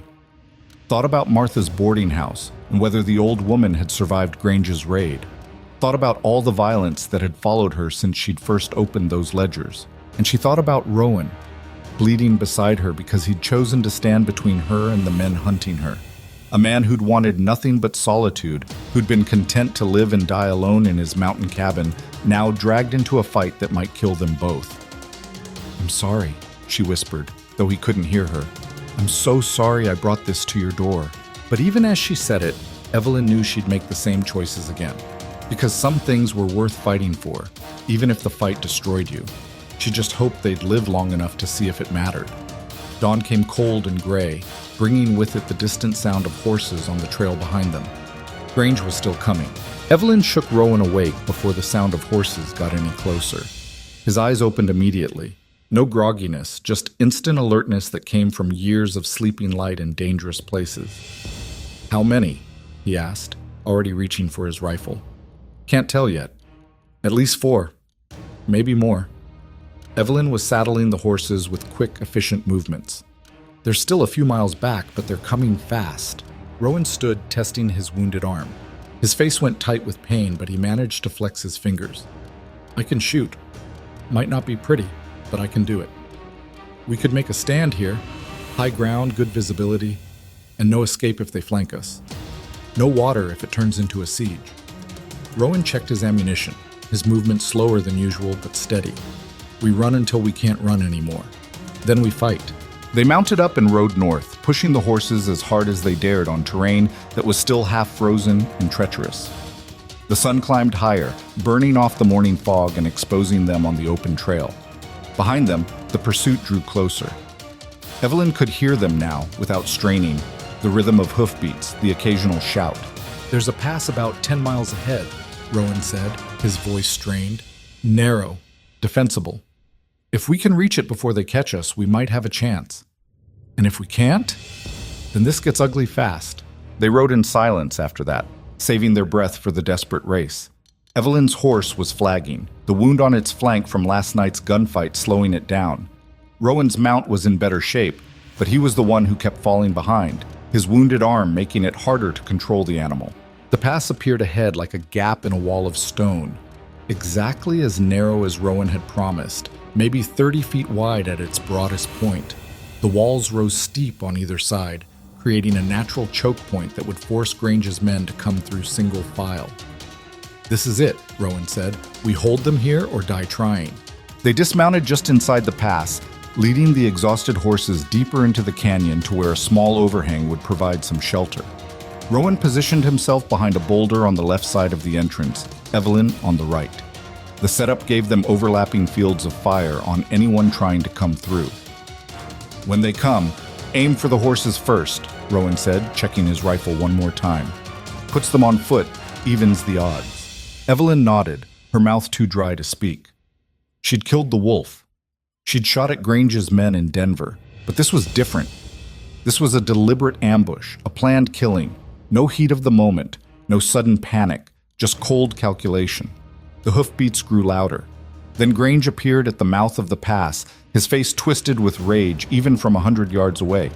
He had 5 men with him, fewer than Evelyn had feared, but still more than enough. Grange pulled up short when he saw the pass, immediately recognizing the trap. He raised a hand, stopping his men from charging in blindly. "Mercer," he shouted, "you're only making this harder on yourself. Give us the woman and the ledgers, and you can walk away." "Go to hell," Rowan's voice echoed off the stone walls. "You're wounded, old man. I can see the blood on your shirt from here. How long you think you can hold out?" Grange gestured to his men who were spreading out along the entrance. "We've got ammunition, we've got numbers, and we've got time. All you've got is a dead-end canyon and a woman who's going to get you killed." Rowan didn't answer, didn't need to. Grange waited another minute, then made a chopping motion with his hand. 2 of his men dismounted, rifles raised, and started moving into the pass on foot, using the rocks for cover, advancing carefully. Rowan let them get 50 feet in before he fired. The shot took the first man in the chest, dropping him instantly. The second dove behind a boulder as Evelyn fired, her bullet sparking off stone inches from his head. The canyon exploded with gunfire. Grange's remaining men opened up from the entrance, bullets whining off the rocks around Evelyn and Rowan's positions. The confined space turned every shot into thunder, the noise so loud it was almost physical. Evelyn fired again, working the lever action, keeping her head down as return fire chewed up the boulder she was hiding behind. She couldn't tell if she'd hit anything. The air was thick with gun smoke and rock dust, turning everything into chaos. "Conserve ammunition!" Rowan shouted over the noise. "Make every shot count!" But it was hard to make shots count when you could barely see what you were shooting at. The man who'd taken cover was returning fire now, pinning them down while another tried to advance from a different angle. Rowan shifted position, exposing himself just enough to get a clear shot. His rifle cracked and the advancing man stumbled, clutching his leg. Not a killing shot, but enough to take him out of the fight. Then Rowan grunted and fell back behind his boulder, blood blooming fresh through his bandage. "Rowan!" Evelyn started to move toward him. "Stay down!" He waved her back with his good arm, his face pale. "I'm fine. Just grazed." But he wasn't fine. Evelyn could see it in the way he moved, slower now, his left arm barely functional. They were running out of time. Grange seemed to sense it too. He sent another man into the pass, this one moving fast and low, trying to reach better cover before they could draw a bead on him. Evelyn fired twice, missing both times. The man made it to a position just 30 yards from her, close enough that she could hear his heavy breathing between the gunshots. "We need to fall back," she shouted to Rowan. "Fall back where? There's nowhere to go." He was right. The pass ended in a sheer wall maybe 200 yards behind them. They'd chosen this position because it was defensible, but that also meant it was a trap if they couldn't hold it. The man who'd gotten close made a break for an even better position. Evelyn tracked him with her rifle, leading the target just like Rowan had taught her with the rabbits, with the wolf. She squeezed the trigger. The man went down hard, not moving. But her moment of triumph died when she saw what Grange was doing. He'd sent a man scrambling up the canyon wall, not all the way up, just high enough to get an angle on their positions from above. "Rowan! High left!" Rowan tried to turn, tried to bring his rifle around, but his wounded arm betrayed him. The rifle slipped, and for a crucial second he was exposed. The man on the canyon wall fired. Rock exploded next to Rowan's head. He jerked back, lost his balance, went down. Evelyn didn't think. She ran from her cover, crossing the open space between them while bullets kicked up dirt at her feet. She grabbed Rowan's collar, dragging him back behind better cover with strength she didn't know she had. "You hit?" she gasped. "No, just..." He shook his head, dazed. "Ricochet, rang my bell." But he was in no shape to keep fighting. Blood covered his entire left side now. His face was gray, and his hands were shaking from blood loss. They were losing, and Grange knew it. "Last chance, Mercer," the detective shouted. "Surrender now. I promise you a quick death. Make me come in there and dig you out. It won't be pleasant." Evelyn looked at Rowan, saw the same calculation in his eyes that she was making. They had maybe 20 rounds between them. 3 men still active on Grange's side, maybe 4 counting the one with the leg wound. Poor odds made worse by Rowan's condition. "The blasting powder," Rowan said quietly. "What?" "In my saddlebag. 2 sticks of blasting powder I brought for clearing timber back at the cabin." His eyes were focused now despite the pain. "If we can get it to the entrance, detonate it while they're clustered there. That'll bring down half the canyon wall." "That's the idea." Rowan tried to sit up, nearly passed out from the effort. "You'll have to do it. I can't make the throw." Evelyn's stomach clenched. "I've never used blasting powder. It's not complicated.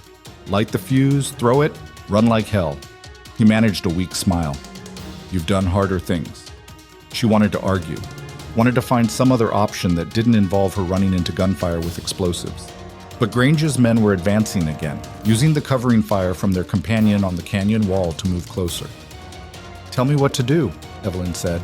Rowan explained quickly where the powder was, how to light the fuse, how much time she'd have before it blew. It wasn't much, 15 seconds at most. "And Evelyn, once it goes off, the whole pass is coming down. You need to be back here, behind that overhang where the horses are. Understand?" She understood. She also understood this might be the last conversation they ever had. "If I don't make it back, you'll make it back. You're too stubborn to die in a damn canyon." But Rowan's hand found hers squeezed hard. "The ledgers are in your saddlebag. Morrison knows what to do with them. Promise me you'll finish this." "We'll finish it together." "Promise me." Evelyn squeezed back. "I promise." She crawled to where the horses were sheltered, her movements drawing fire that chewed up the ground around her. The saddlebag was right where Rowan said it would be, the 2 sticks of blasting powder wrapped in waxed paper. Her hand shook as she unwrapped them, tied them together with a length of cord the way Rowan had described. The fuse looked impossibly short. Taking a deep breath, Evelyn stuffed the bundle into her coat pocket and grabbed matches. Then she started working her way back toward the entrance of the pass, staying low, using every bit of cover she could find. Grange's men were closer now. She could hear them talking to each other, coordinating their next push. The man on the canyon wall had climbed down, joining the others for what was clearly going to be a final assault. Evelyn got within 40 feet of the entrance before the cover ran out. Beyond this point was open ground, 20 feet of it, between her and the cluster of boulders where Grange and his men were gathered. She'd never make the throw from here. Too far, too much wind in the canyon. She needed to get closer. Behind her, Rowan was still firing occasional shots, making Grange's men think they were both still pinned down in their original positions. Buying her time, Evelyn pulled out the blasting powder, held a match ready.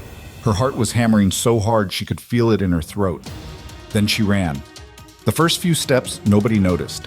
Then someone shouted, and the world turned into gunfire. Bullets snapped past her head, kicked up dirt at her feet. Something tugged at her coat. A near miss that was too close. But Evelyn kept running, legs pumping, the bundle of powder in one hand and matches in the other.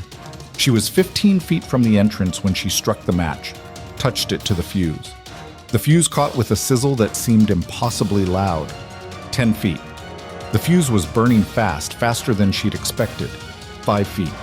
She could see Grange's face now, see the moment his expression changed from triumph to horror as he realized what she was carrying. Evelyn threw the blasting powder with everything she had. It arced through the air, tumbling end over end, trailing a thin line of smoke. Grange dove one direction, his men scattered the other way. everyone running from the bundle that bounced once and came to rest right in the middle of their position. Evelyn turned and sprinted back the way she'd come, not looking to see where she was going, just running blind toward where she remembered the overhang being. The explosion was enormous. The concussion lifted Evelyn off her feet and threw her forward. She hit the ground hard, rolling, her ears ringing so loud she couldn't hear anything else. The canyon walls shook. Rocks started falling, small ones at first, then bigger, then huge slabs of stone that crashed down like the mountain itself was coming apart. Dust choked the air.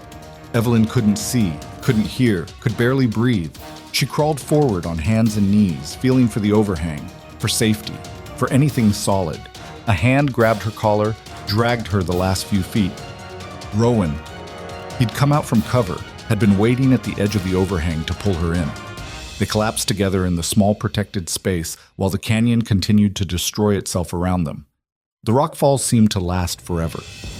Wave after wave of stone crashing down, the noise like the end of the world. The horses were screaming in terror, but the overhang held, protecting them from the worst of it. Finally, after what felt like hours but was probably only minutes, the canyon went quiet. Evelyn's ears were still ringing, her whole body hurt, but she was alive. "Did it work?" she managed to ask. Her voice sounded distant, underwater. Rowan crawled to the edge of the overhang, peered out into the settling dust. Then he started laughing, a harsh, painful sound. "See for yourself." Evelyn looked. The entrance to the pass was gone, completely sealed by tons of fallen rock. If Grange and his men had been anywhere near that entrance when the powder blew, they were buried under it now. "We're trapped," Evelyn said. "Better than dead." Rowan slumped against the stone wall, his face gray. "There's another way out. Longer route, steeper, but it'll get us over the ridge and back to the main trail. We'll just have to walk it. Horses can't make that climb." "Can you make that climb?" Rowan looked at his ruined arm, at the blood that had soaked through every bandage, at the exhaustion written in every line of his body. "Ask me after I've rested a few hours." They spent what was left of the day in the overhang, rationing their water and tending to Rowan's wounds as best they could. Evelyn used whiskey from their supplies to clean the bullet graze he'd taken in the firefight. He barely flinched, which scared her more than if he'd screamed. "How bad is it really?" she asked. "Bad enough that I'm not going to be much use in a fight, but not bad enough to kill me. Not yet, anyway." He managed a weak smile. "I've survived worse."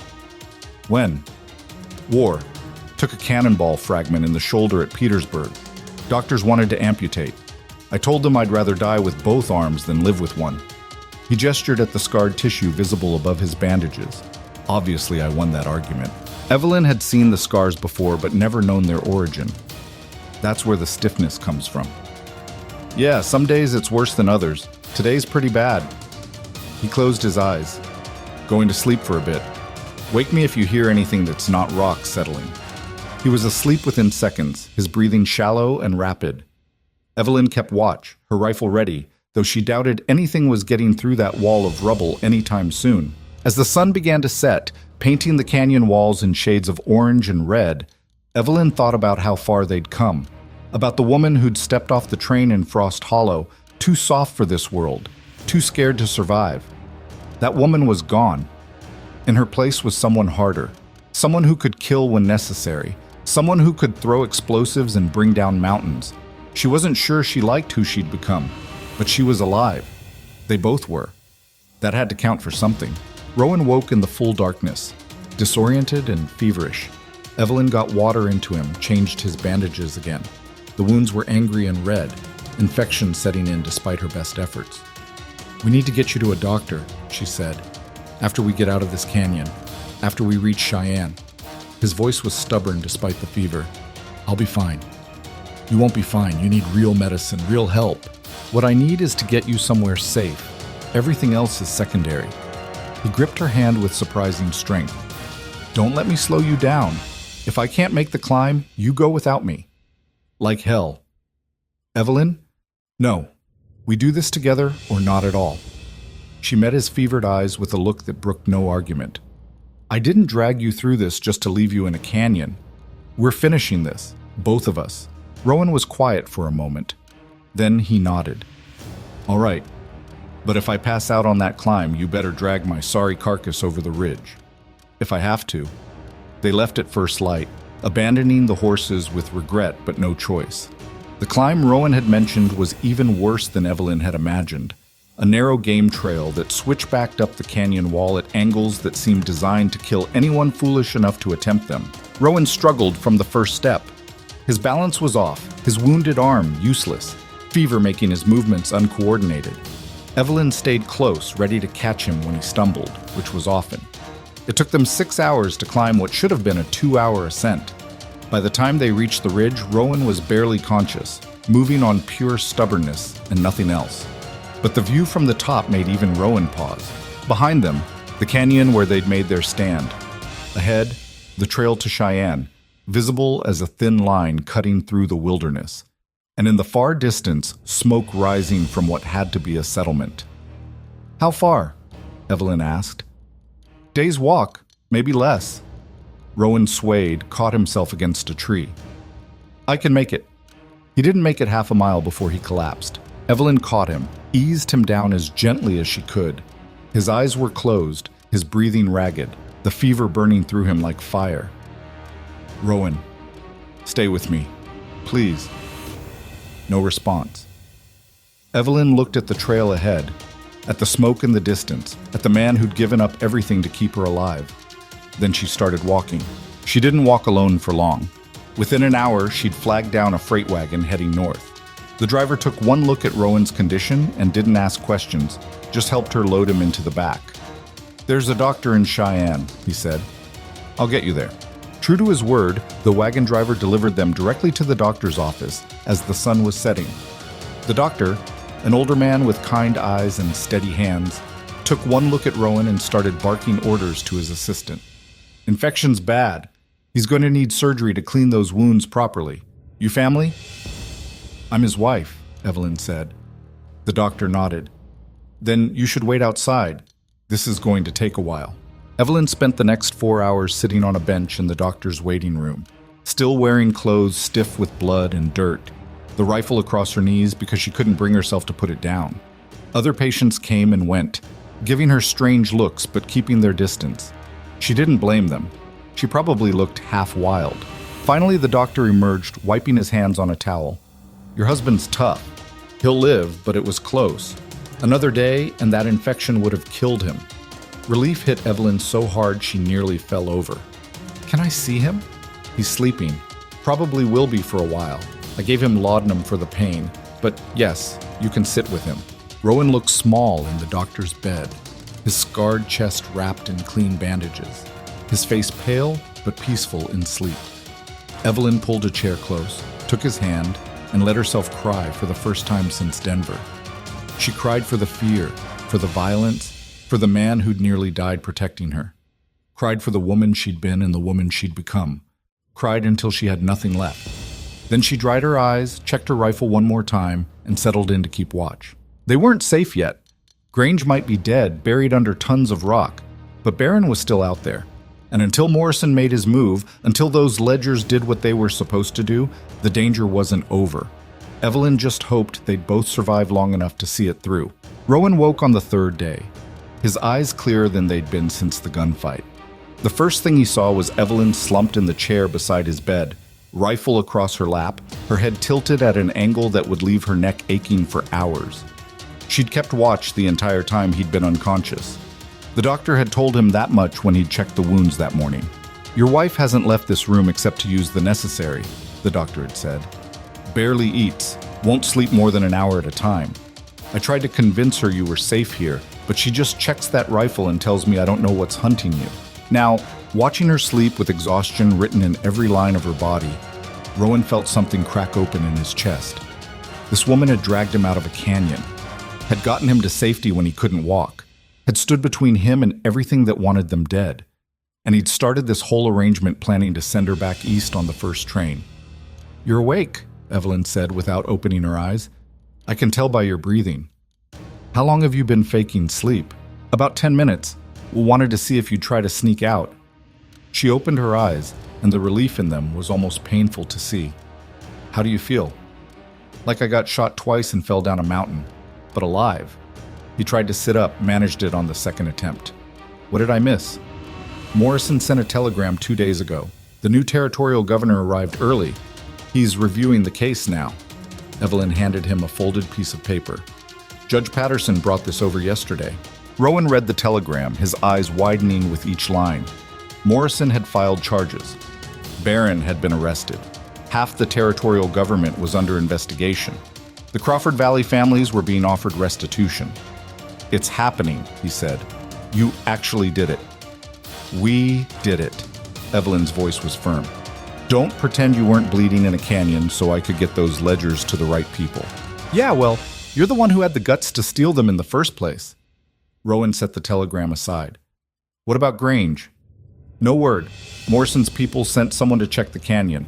They found the rock fall, but no sign of bodies. Could be buried too deep. Could be he got out. Rowan finished the thought. We can't assume he's dead until we see a corpse. I know. Evelyn's hand moved to the rifle. Patterson's been good about keeping our location quiet. But if Barron's men are looking, they'll find us eventually. We should move as soon as you can travel. To where? Back to the cabin. It's the one place they won't think to look now that the legal case is public. Everyone assumes we're staying in Cheyenne to testify. It made sense, but Rowan could hear something else in her voice. A longing for the mountains, for the isolation that had kept them safe before all this started. You want to go home, he said. Evelyn met his eyes. Is it home? For both of us? It is for me. Has been since you shot that wolf and proved you weren't going to run when things got hard. Rowan reached out, took her hand. Question is whether it's home for you. You could stay in Denver once this is done. Use the reward money to start over somewhere civilized. You've earned that. I've earned a lot of things. Peace, safety, a life where I'm not looking over my shoulder every minute. She squeezed his hand. But I earned those things fighting beside you, surviving winter, learning what it means to trust someone completely. Her voice dropped. I don't want civilization, Rowan. I want the cabin. I want the mountains. I want you. Rowan pulled her close despite the protest from his healing wounds, kissed her with everything he couldn't find words for. When they broke apart, his eyes were wet. Then we go home, he said, soon as I can ride. Judge Patterson helped them arrange the journey, providing a wagon and supplies with the quiet efficiency of someone who'd hidden people before. He also brought news that made Rowan's jaw tighten. Grange's body was found yesterday, Patterson said, half a mile from the canyon entrance. Looks like he got clear of the blast but died from his injuries trying to walk out. You're sure it's him? Evelyn asked. Positive identification from 3 witnesses. He's dead. Patterson's expression was grave. But that doesn't mean you're safe. Barron's still got loyal men out there, and desperate men do stupid things. I'd recommend staying in Cheyenne under protection until the trial. We're going back to the mountains, Rowan said. Appreciate the offer, but we've had enough of cities and courts and people. Can't say I blame you. Patterson handed them a thick envelope. From Morrison, your testimony in written form, notarized and witnessed. He says it's enough to proceed without you being physically present at trial, if that's what you prefer. Evelyn took the envelope like it was something precious. He doesn't need us there? He says your part is done. You exposed the corruption. You got the evidence to the right people. The rest is just lawyers fighting over how many years Barron spends in prison. Patterson smiled slightly. You're free to go, both of you. The words hit harder than Evelyn expected. Free. After months of running, fighting, surviving by inches, they were actually free. They left Cheyenne a week later, when Rowan's wounds had healed enough for travel and the weather had cleared enough to make the mountain passes navigable. Patterson saw them off with a warning to stay careful and a promise that Morrison would send word when the trial concluded. The journey back to Frost Hollow took 5 days, moving slower than they had on the desperate flight to Denver. Rowan still tired easily, his healing body not ready for the kind of exertion he normally demanded of it.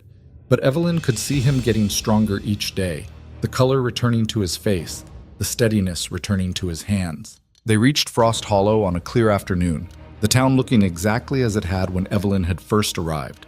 3 buildings, a leaning water tower, snow covering everything like a blanket that would never be pulled back. Dutch was on the platform when they pulled up, his eyes widening when he recognized them. Well, hell, he said. I figured you two were dead.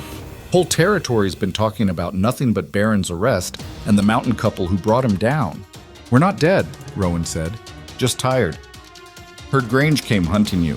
Heard there was a gunfight in Denver and an explosion in a canyon and all sorts of wild stories. Dutch studied them both. How much of it's true? Most of it, Evelyn said. Some of it's probably exaggerated. And the part where you blew up half a mountain? That part's accurate. Dutch laughed, a sound like rocks tumbling. Damn, girl. You've changed since you got off that train looking like a stiff wind would knock you over. The mountain changed me, Evelyn said. Or maybe I just became who I was supposed to be all along. They bought supplies in Frost Hollow. Flour, coffee, ammunition, all the staples they'd need to finish out the winter. Dutch threw in extra at no charge, calling it payment for the entertainment value of their story. Town's gonna miss having you two as gossip material, he said as they loaded the wagon. But I reckon you've earned some peace and quiet. The ride up to the cabin felt different this time. Evelyn had made this journey in winter's grip, terrified and uncertain, convinced she'd die before spring. Now she was coming home. The trails were familiar. The mountains were familiar. Even the cold felt less hostile, more like an old adversary she'd learned to respect rather than fear. The cabin appeared through the trees just as the sun was setting, smoke rising from the chimney in a thin line. Evelyn's hand went to her rifle. Someone's inside. Rowan had already noticed, his face grim. They'd left the cabin empty and locked. If someone was there now, it wasn't friendly. They approached carefully, Rowan signaling Evelyn to circle around to the back while he took the front. Her heart hammered as she moved through the snow, remembering the last time armed men had come to this cabin. But when Rowan kicked open the door, rifle raised, the person inside wasn't Baron's hired gun. It was a woman in her 40s, stirring something on the stove, who turned with a wooden spoon in hand and said, "About time you got back. Stew's been ready for an hour." Martha, Morrison's sister from Denver. "What the hell are you doing here?" Rowan demanded. "Morrison asked me to keep an eye on the place. Make sure nobody came nosing around while you were gone." Martha went back to her stirring, completely unfazed by having a rifle pointed at her. "Also figured you'd be hungry when you got back." "I was right, judging by how skinny you both look." Evelyn lowered her rifle, relief and confusion warring in her chest. "How did you even find this place? Your husband gave me directions before you left Denver. Said if anything went wrong, I should come here and wait." Martha ladled stew into bowls. "Nothing went wrong, so I just came anyway. Figured you could use a friendly face." They ate the stew, venison and vegetables, better than anything Evelyn had tasted in weeks, while Martha filled them in on what had happened since they'd fled Denver. Baron's arrest had caused chaos across the territory. Politicians were resigning, sheriffs were being removed from office, the land office was being investigated by federal authorities, and the Crawford Valley families were being offered not just restitution, but criminal charges against everyone involved in their removal. "It's a mess," Martha said. "But it's the good kind of mess. The kind that comes from cleaning out rot that's been there too long." "And Morrison?" Evelyn asked. "Still fighting the good fight. He asked me to tell you he'll write once the trial's done. Let you know how it turned out." Martha studied them both. "But between you and me, Baron's finished. Too much evidence, too many witnesses who've decided to turn on him now that he can't hurt them anymore. He'll die in prison." The words should have felt triumphant. Instead, Evelyn just felt tired. Tired of fighting, tired of looking over her shoulder, tired of living with violence. "Thank you," she said to Martha, "for everything, for hiding us, for coming here, for the stew." "Don't mention it. You helped my brother do what he's been wanting to do for years, clean up this territory." Martha stood, gathering her things. "Now I'll get out of your way. You two look like you need about a month of sleep." "You don't have to leave," Rowan said. "It's a long ride back to Denver in the dark." "I'm not going to Denver. Got a niece in Frost Hollow I've been meaning to visit. I'll stay with her tonight, head back in a few days." Martha paused at the door. "You two take care of each other. You've earned it." She left, and the cabin fell into the kind of quiet that felt like a blessing after months of chaos. Rowan banked the fire while Evelyn unpacked their supplies, both moving around the small space with the easy familiarity of people who belonged there. When everything was settled, they stood together by the window, looking out at the mountains painted silver by moonlight. "It's over," Evelyn said. "It's really over. The fighting's over, the hiding's over." Rowan pulled her close. but the rest is just beginning, if you want it to be. What rest? Building a life here, together. Not as strangers trapped by circumstance, but as people who chose each other. He turned her to face him. I know we got married for the wrong reasons. I know this started as nothing but survival, but somewhere along the way it became real for me. You became real. And I need to know if... Evelyn kissed him, cutting off the words. When she pulled back, she was smiling. You talk too much for a mountain man? That a yes? That's a yes.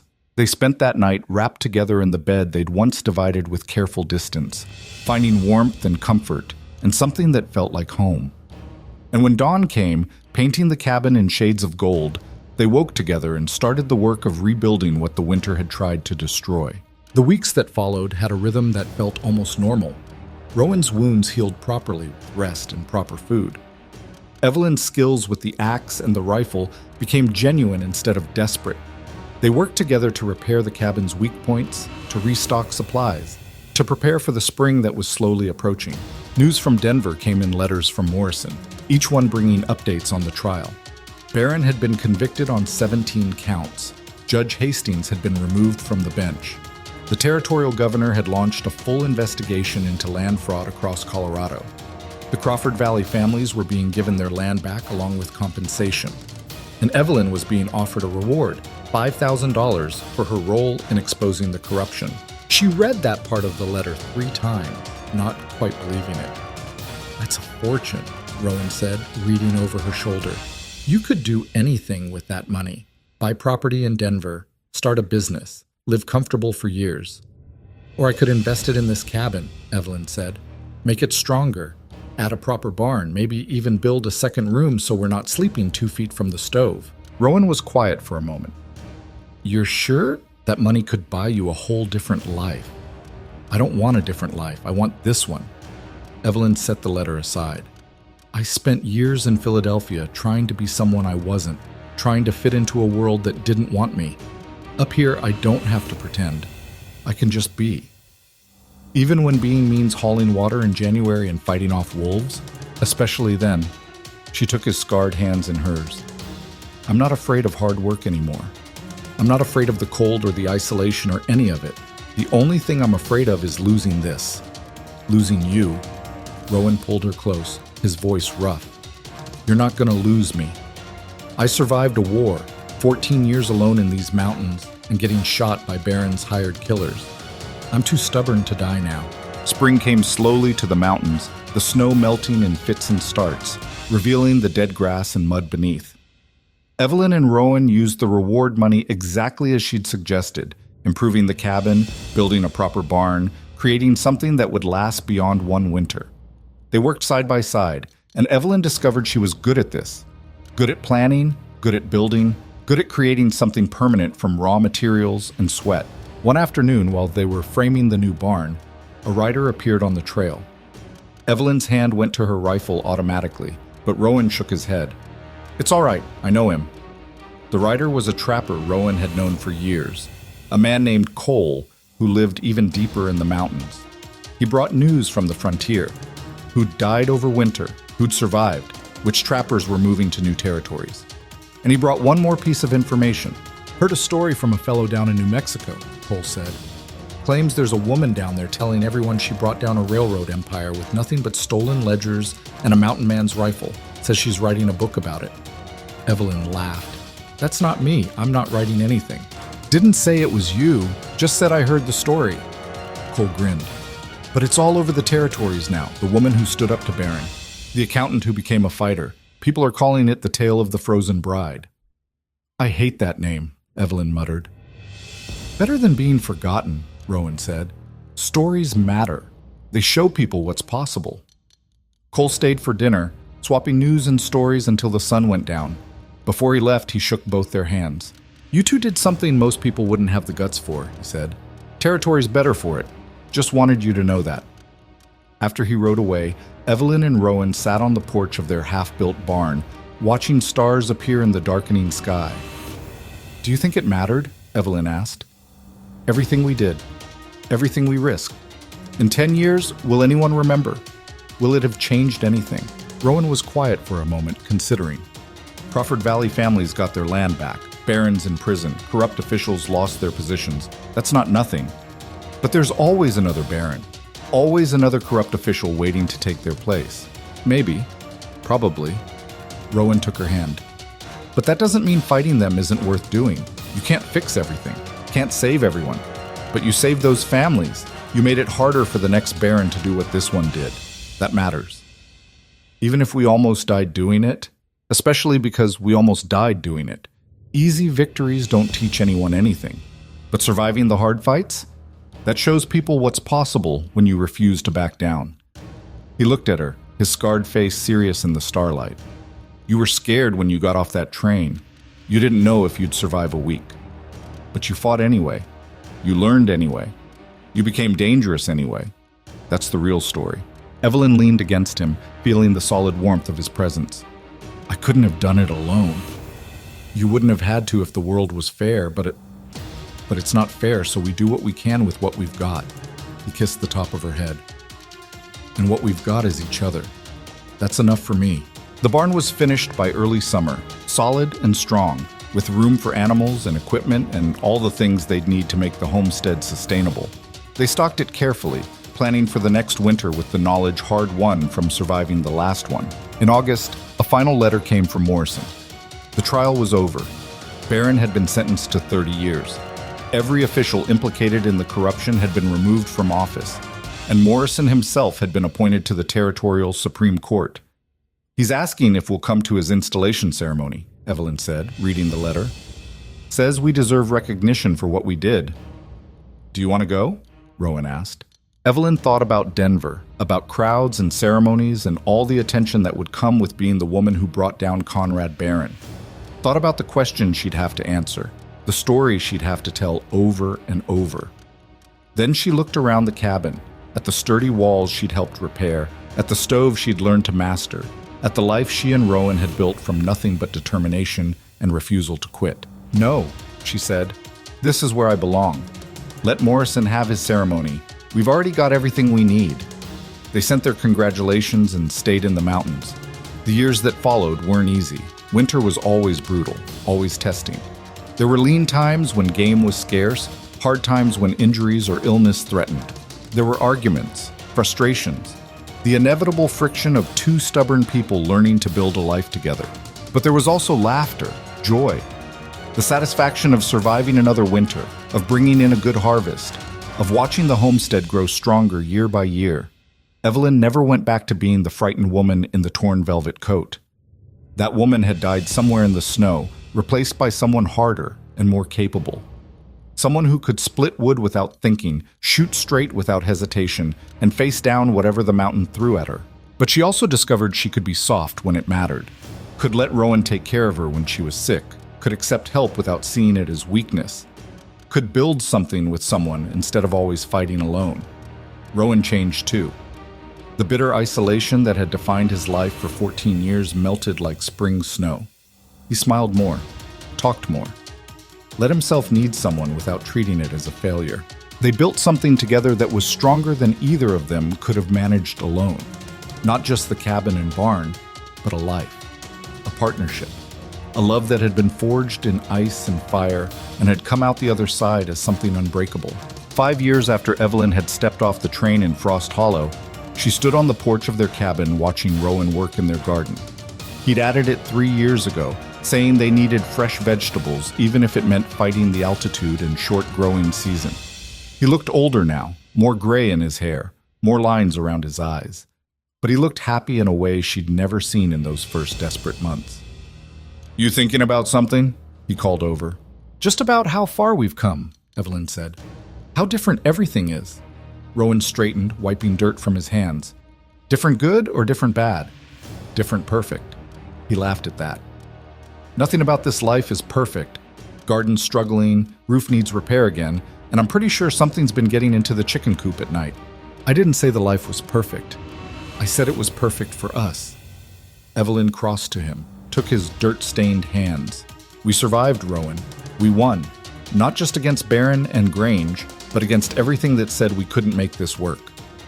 We did, Rowan agreed, and we'll keep surviving. keep winning, long as we're together. That night, they sat by the fire in the cabin they'd rebuilt together, drinking coffee and talking about plans for the coming year. The conversation was ordinary, domestic, the kind of thing couples everywhere discussed.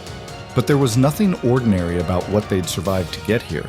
Nothing ordinary about two people who'd started as desperate strangers and become something unshakable. Outside, the mountains stood eternal and indifferent, caring nothing for human struggles or victories. But within the small circle of warmth cast by the cabin's fire, Evelyn and Rowan had carved out something the mountains couldn't touch. They'd found home, not in a place, but in each other. And that was worth more than all the railroad empires in the world. Years later, when people asked Evelyn about those brutal months, the running, the fighting, the near death in a dozen different ways, she never told the story the way others expected. She didn't make it romantic or heroic, didn't pretend it had been anything but terrifying and desperate and hard. But she also didn't regret it, because that winter had taught her something most people never learned, that you didn't know what you were capable of until you had no choice but to find out. That strength wasn't something you were born with, but something you built, one impossible task at a time. That love wasn't about perfect moments, but about choosing someone even when the world was burning down around you. And she'd learned that home wasn't where you came from. It was what you built when you finally stopped running and decided to stay. The cabin still stood in those mountains, solid and strong, smoke rising from its chimney through winters that came and went. Inside, two people who'd survived the impossible kept building a life that mattered. That was their victory. Not defeating Baron, though they'd done that. Not surviving the mountains, though they'd done that too. Their victory was learning that sometimes the bravest thing you could do was stop fighting and start living. Stop running and start building. Stop protecting yourself and start trusting someone else. And in the end, that was the real story. Not about bringing down an empire, but about two broken people learning to be whole together. The mountains would remember them long after they were gone. And maybe that mattered, maybe it didn't, but they'd remember each other. And that was enough.